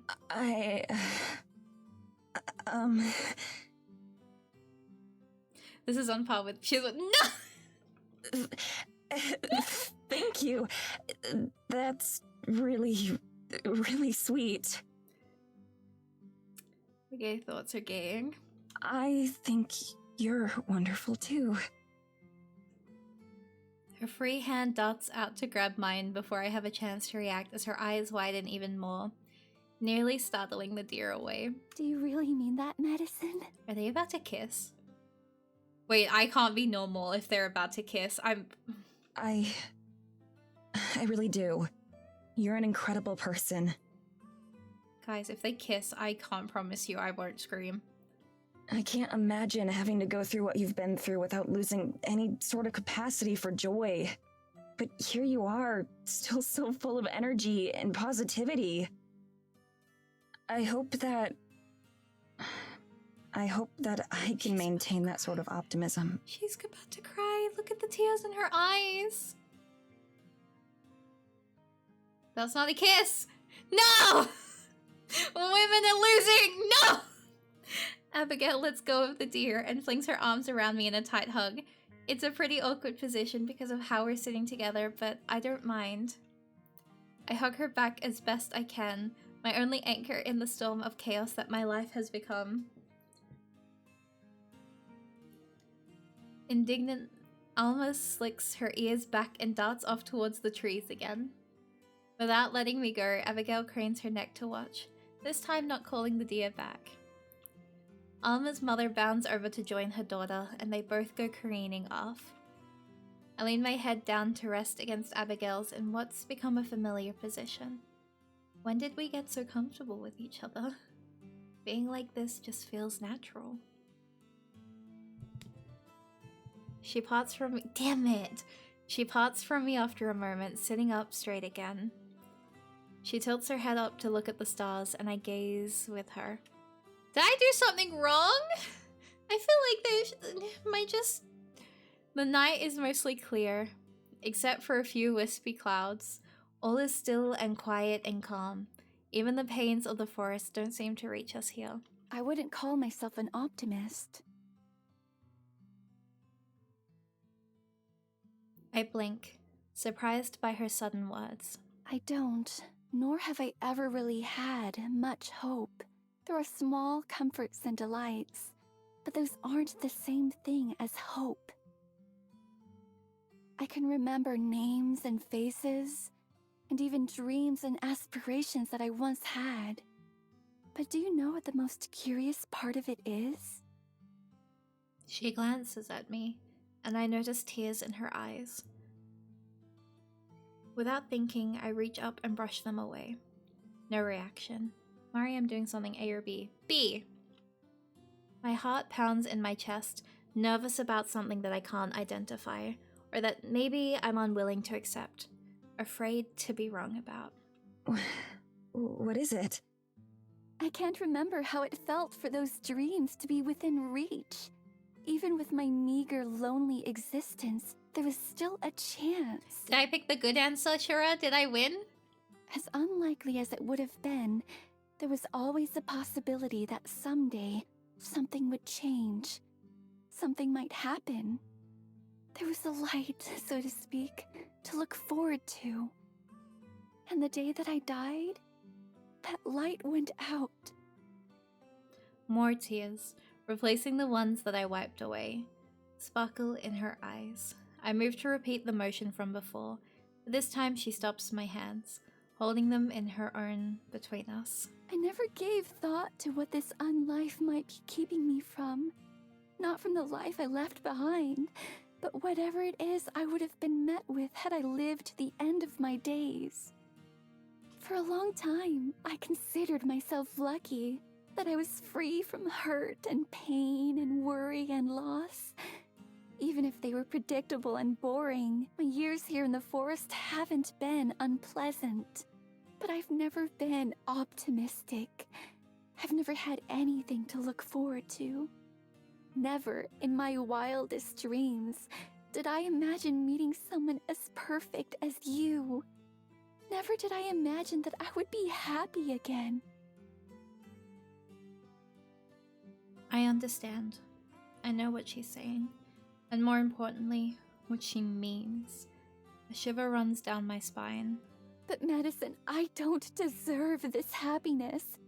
Not at the cost of your own. I keep thinking how if I'd been a bit faster, or more decisive, perhaps I could have saved you that day in the snow. And that even if not, I don't know what future I've stolen from you. I don't know what awaits those of us who pass on. All I know is this unlife and its permanence, and the way that you deserved better. She's crying now, fully. Her chest heaves into a sob, and I pull her closer to me in as tight a hug as I can manage. As kindly and delicately as I can, as gently as she always treats me, I hold her and sway gently, as much as our position will allow. I can tell, just from the way she cries, that she's been holding this in for a long time. I let her let it all out. Must have hurt so bad to be feeling this way. I speak in a whisper. Maddie and Abigail sit together in front of the moonlit lake. It's not your fault at all. Don't ever blame yourself for any of this. I know I don't. Ever since we met, that day in the forest clearing, all you've done is made things better for me. I don't know if I ever told you this, but during those first days after we met, seeing you again was all that I would look forward to. I'd go to bed thinking about you, and wake up the next morning thinking about you. And as for everything else, to be honest, I don't know how to feel about a lot of it. So much of it is just hard to process. I thought that it would get easier with time, but it hasn't. But there is one thing I know. One thing that I'm absolutely sure of. I squeeze her hands and I see her startle just a bit.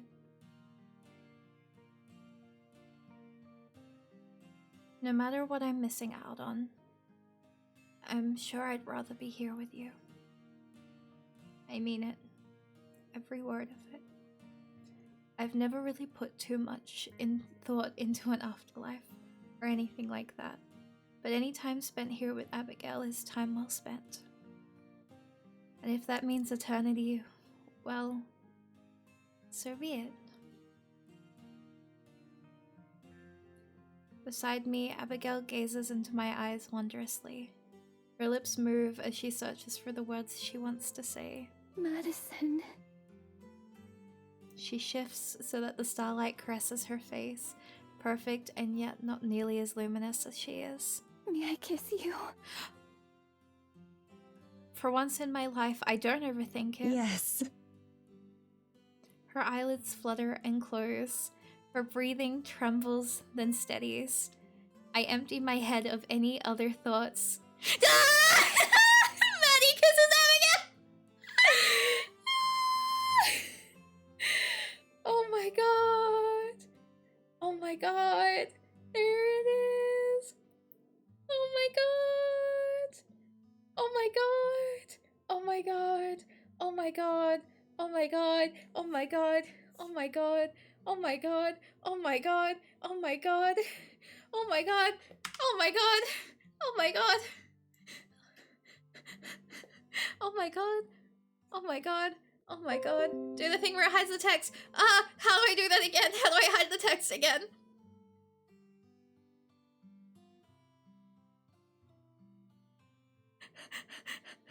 Middle click. I'm too scared. Okay, we got it, we got it, we got it, we got it.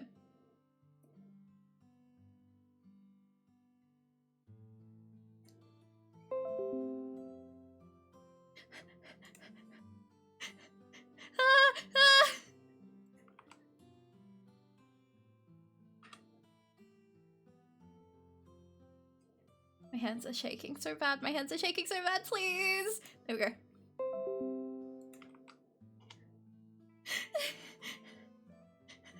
Oh my god. Oh my god. Oh my god. Oh my god. Oh my god.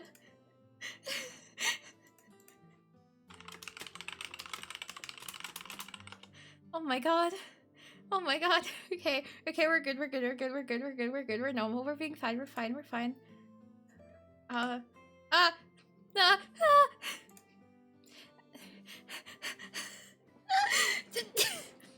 Okay. Good for them. Good for them. And I press my lips to hers. So soft and so warm.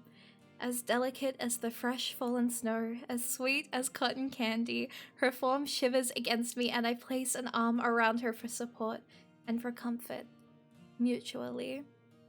I can feel her getting more confident and more relaxed, as 200 years of loneliness are melted away one by one, and we're left as just two souls sharing a first kiss under the night sky.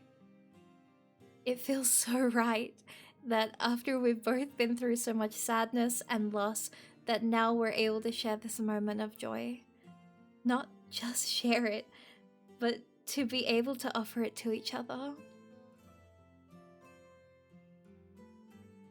It's our light at the end of the tunnel. When we finally part, my lips feel electrified. She regards me with a coy expression, but a happy one.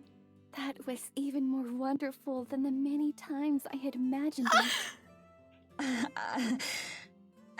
I hope it was worth the wait. Oh my god, she was thinking about it. Tugs head behind her, she was thinking about it. I'd wait another 200 years if it was the only way I'd get to kiss you again. Oh my god. I promise. You won't have to.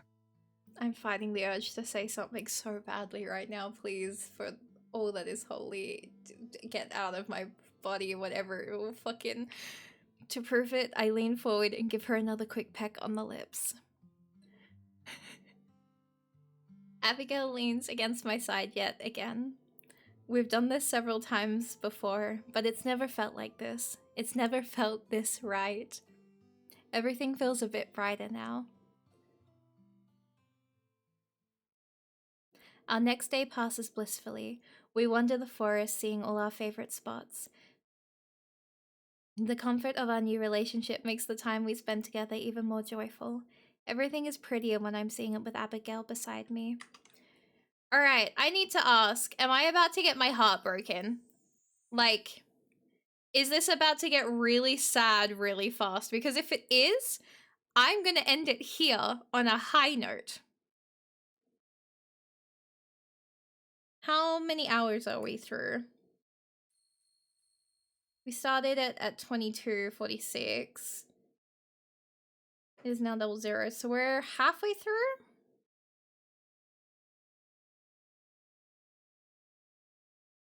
So we're like halfway through the chapter. Because you said about 3 to 4 hours, chat.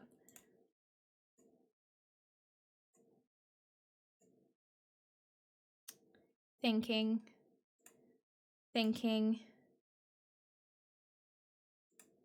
Yeah, 22:46. Rob's a good stopping point. Yeah, let's stop it here. I'm gonna take 2 just in case. There we go. It ain't Woman Wednesday anymore. Real. Let's jump back into the chill screen. Let's go.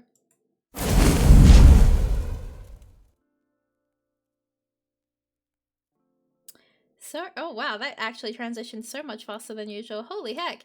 Hi guys. How are we feeling? Women, we're Wednesdaying. Isn't that crazy? I can't believe that. This Wednesday was filled with so many women. What an iconic time. Ah, loud transition? Wait, what transitioned loudly? Is it a bit too loud though? Wait, that's working again? That hasn't worked in ages.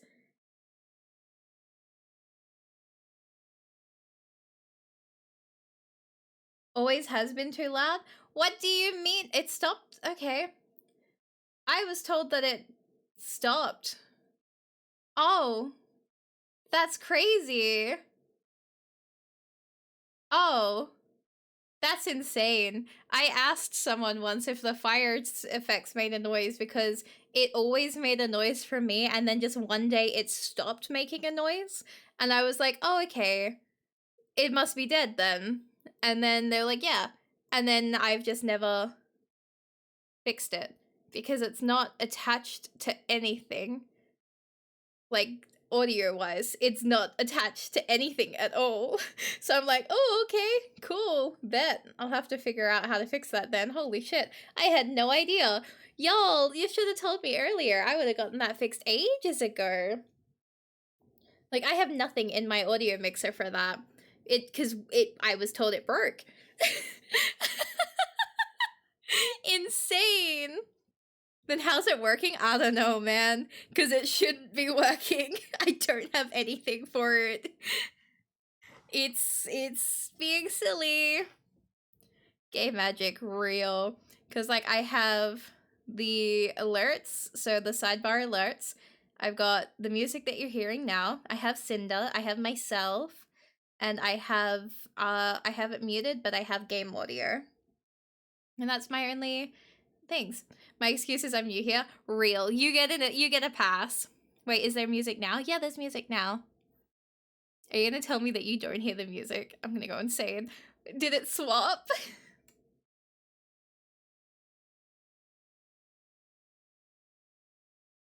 What do you mean? There's always music here. What do you mean?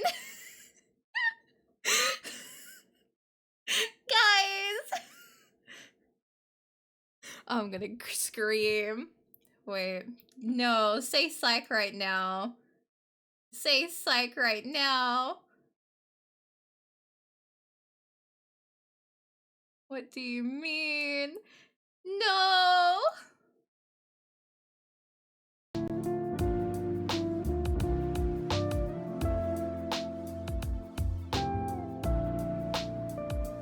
I refreshed it.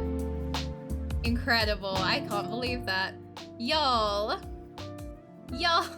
how long has it been like that for?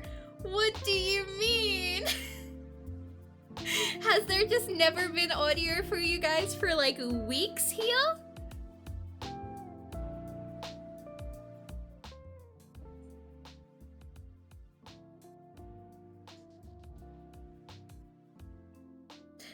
No, I think yesterday there was music. Oh, thank God. Oh, thank God. I was gonna say, y'all, I'm going insane. So everything's just being a little bit fucky-wucky. There's my little scarf. Just a fly redeemed. Okay, let me see. Is there a particular name you would like me to use? Otherwise, let's see. Where is she? Hey, Sin! Linda!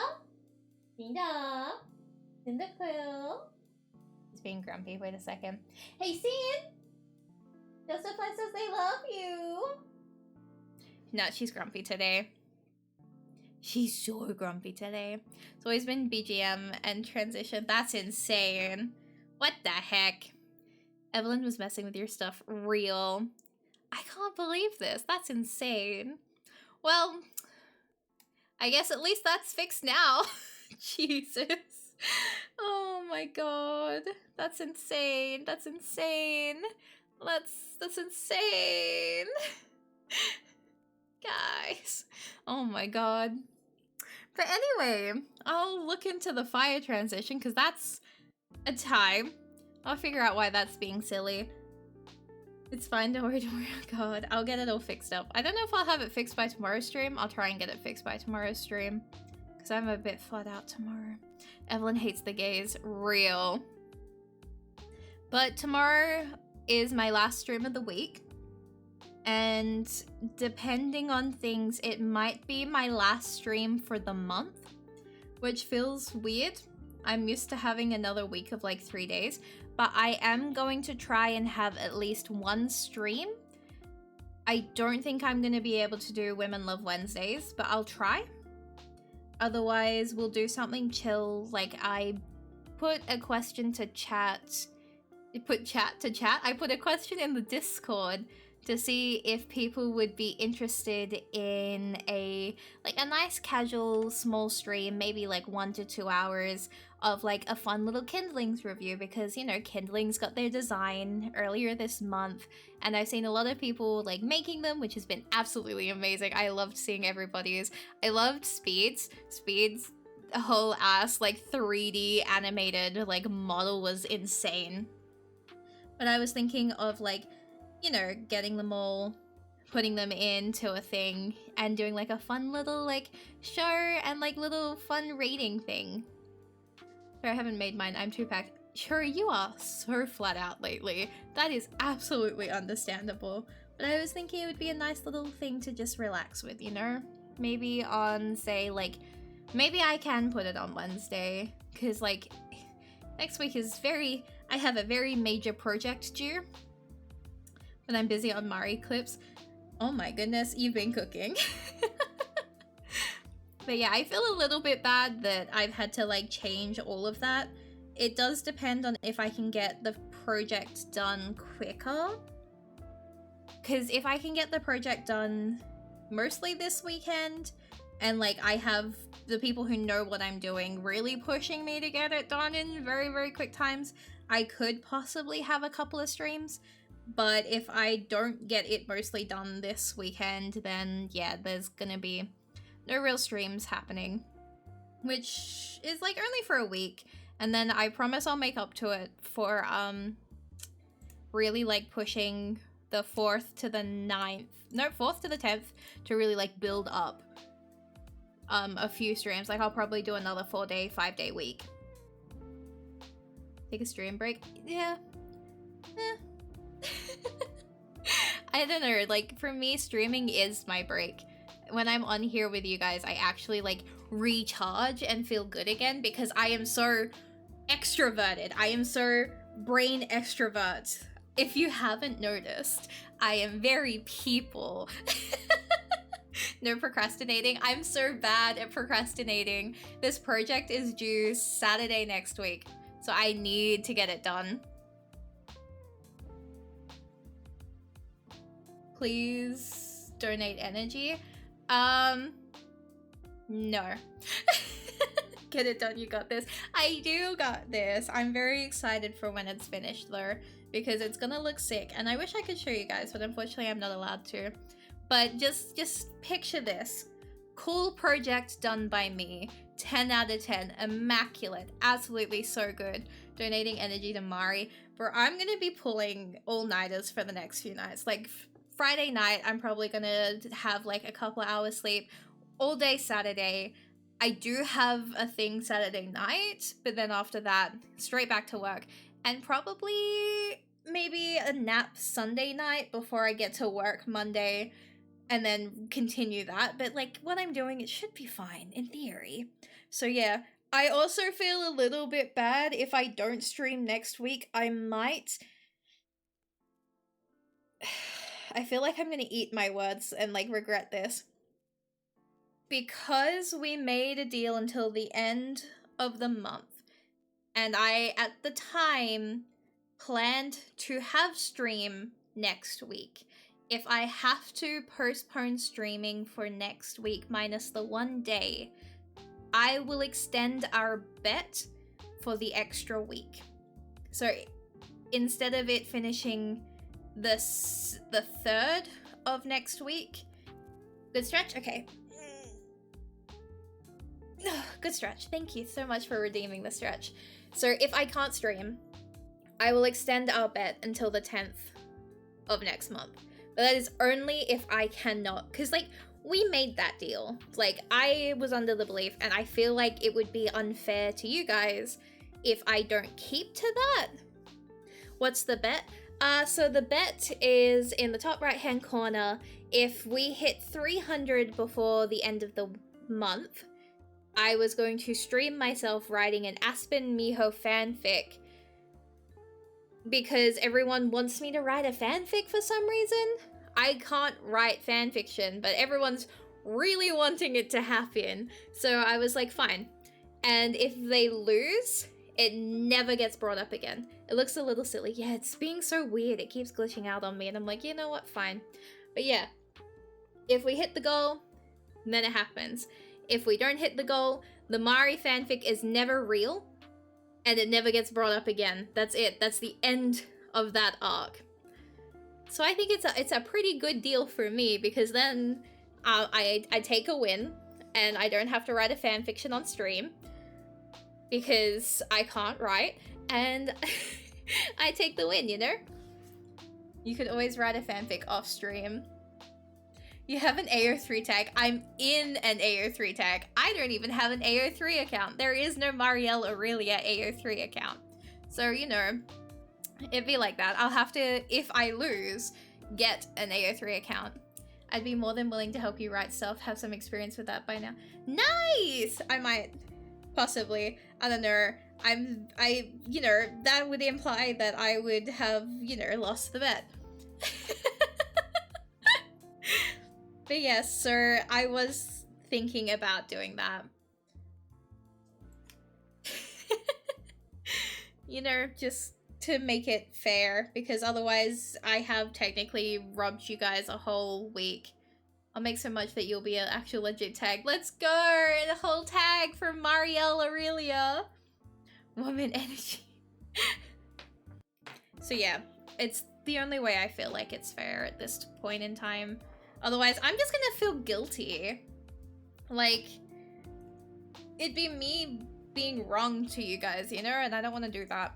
So that's probably what's gonna happen if it doesn't work. And I will keep you guys updated. But I mean, at this point in time, you'd be really lucky to win.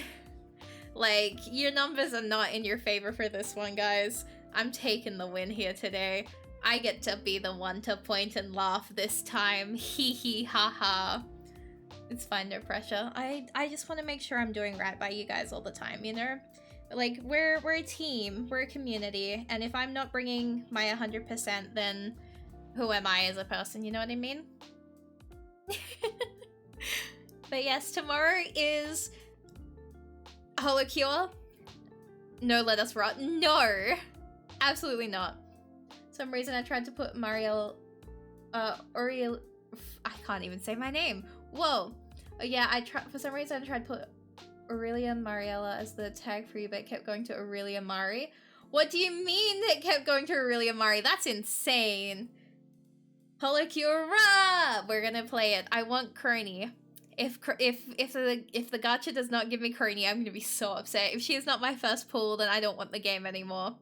Holocure rocks, you'll see. I have somehow managed to avoid most of the content in regards to it. Like, my own Oshi streamed it the other day, and I didn't even watch. Like, I had just the audio, I didn't watch any of the gameplay. The only thing I have seen was my big brother 9 streamed it, and I watched about 5 minutes of it. Because I literally jumped in as he was finishing up. So we didn't really get to see much of it there. And then when Neki was playing it, I was talking to them, so I've learned a little bit about it through that. Like, I've learned about, like, the coins and all that. But other than that, I think it's just a point-and-click game, but you run, and you fight things, and you save the fans, but you're actually killing them, or something like that. I don't know, man. It's a game. It be a game. We're gaming. Gamers. Nod? Okay, I'm remembering it well. So we're playing that tomorrow. That will not be a delayed time start. We will get a full stream because the last 2 streams have been small. I am really sorry about that because I know this one is small for a Women Love Wednesday. Normally we're about 5 hours by now. I'm really sorry, Valorant's got hands, guys. But yeah, I'm not immune to the Valorant agenda. I'm so sorry. And now we're picking up Holocure, so like it could be it for me, boys. Like we might be struggling. Valorant has a strong grip. It really does. I sit here and I'm like, I wonder if I can play Valorant today because I've put really smart restrictions on myself. I can only play with certain people. So okay, here's how I am fighting addiction. 1, I can only play Valorant with certain people. If that person is not playing with me, I cannot play the game. Unless we've already discussed it beforehand and it's fine, right? So there, I'm reliant on another person's schedule. Perfect, can't just be caught playing it. HoloCure can only be played on stream. I cannot play that game off stream. I also recently got access to Stray Gods and BG3, I think it's called. Both of those games will only be stream only because I've seen people getting obsessed and addicted to both of them.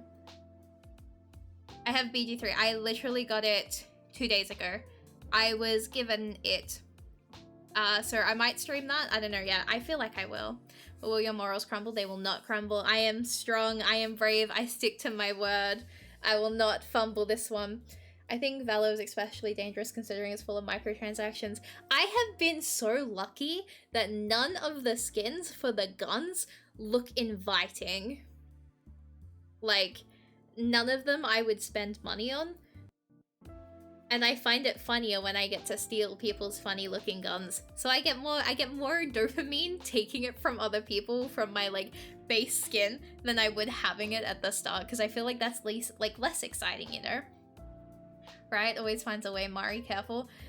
See, I will be very careful. I also have a bet with somebody that they think I will last a month. But I will last a lot longer than that, honestly. And then someone else was like, oh, I give it a couple of months, and I was like, oh, I'm gonna shock all of you because this game does not have me wanting to spend. Like with Genshin, I knew I was gonna spend so fast. Like I was like, yep. Give her a week. We've been playing for 2 weeks now. Like I've been playing Valor for 2 weeks, I think, right? Yeah, 2 weeks now. We've been playing for 2 weeks, and there's not even a slight itch. I just kind of puppy dog eyes the person that I'm not allowed to play without to just play. And that's the only thing I get the urge for. I'm just like, maybe can we? And they're like, okay. And then that's it. That's how we do it, boys. But yeah, HoloCure is gonna be insane. I don't know how I'm gonna survive that one. But as long as I'm only doing it on stream, I should be fine. That's how we fight addiction. Plus, I'm so busy. Like, I am constantly flat out. I am completely booked out for the next... Like, I have... Girl puffy dog eyes her way to Valor. I do, and it works. So I win. You know what, Mari? What, Shira? I know what. I haven't touched HoloCure because I'm scared the moment I touch it, goodbye time. Yeah, that's fair. That's very fair. But, like, I would need free time. Not beating the dog allegations? There are no dog allegations to be had. I ain't no dog. I'm a red panda. We're very different. Very, very different creatures. None of that is the same. For real, for real, for real, for real, for real, for real. And yeah, like... I have so much to do in the next few months. I'm not gonna have time to just mess around on games. I have to cancel things to play Valor. Whenever I want to play Valorant, I am purposely postponing other things, and I can only do that so much before I get in trouble. So it's like very like strategic placement of things, you know what I mean? I'm big-brained. Absolutely smart person here, guys. Like, nothing smarter than me. A red panda with a lead. Excuse me. Where? Excuse me. Where are my hands? Where?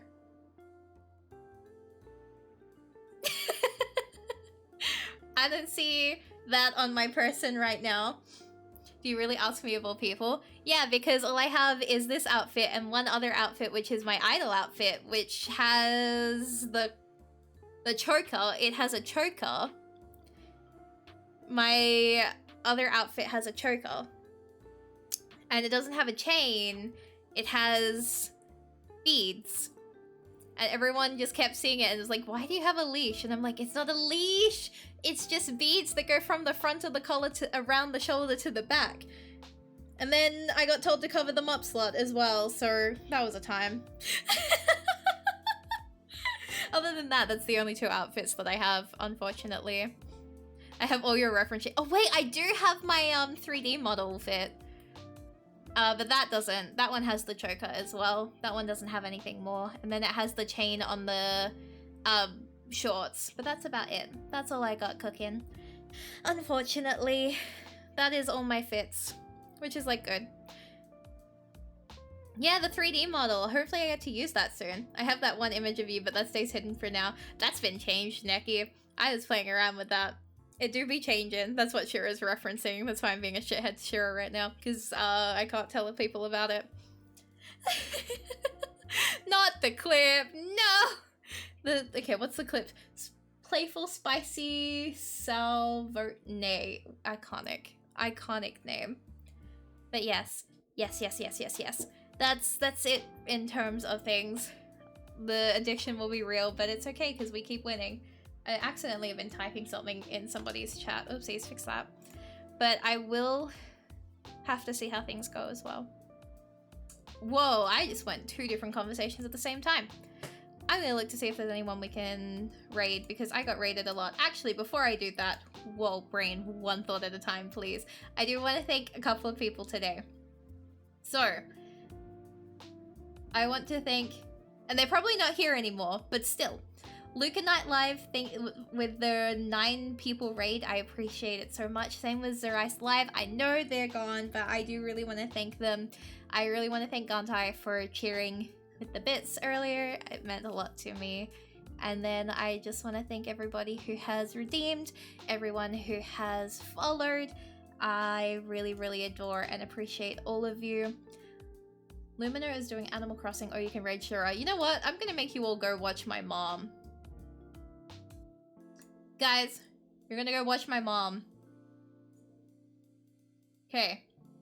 I'm gonna get that raid started. So, as we say at the start, so as we say at the end of every stream, guys, thank you so much for watching.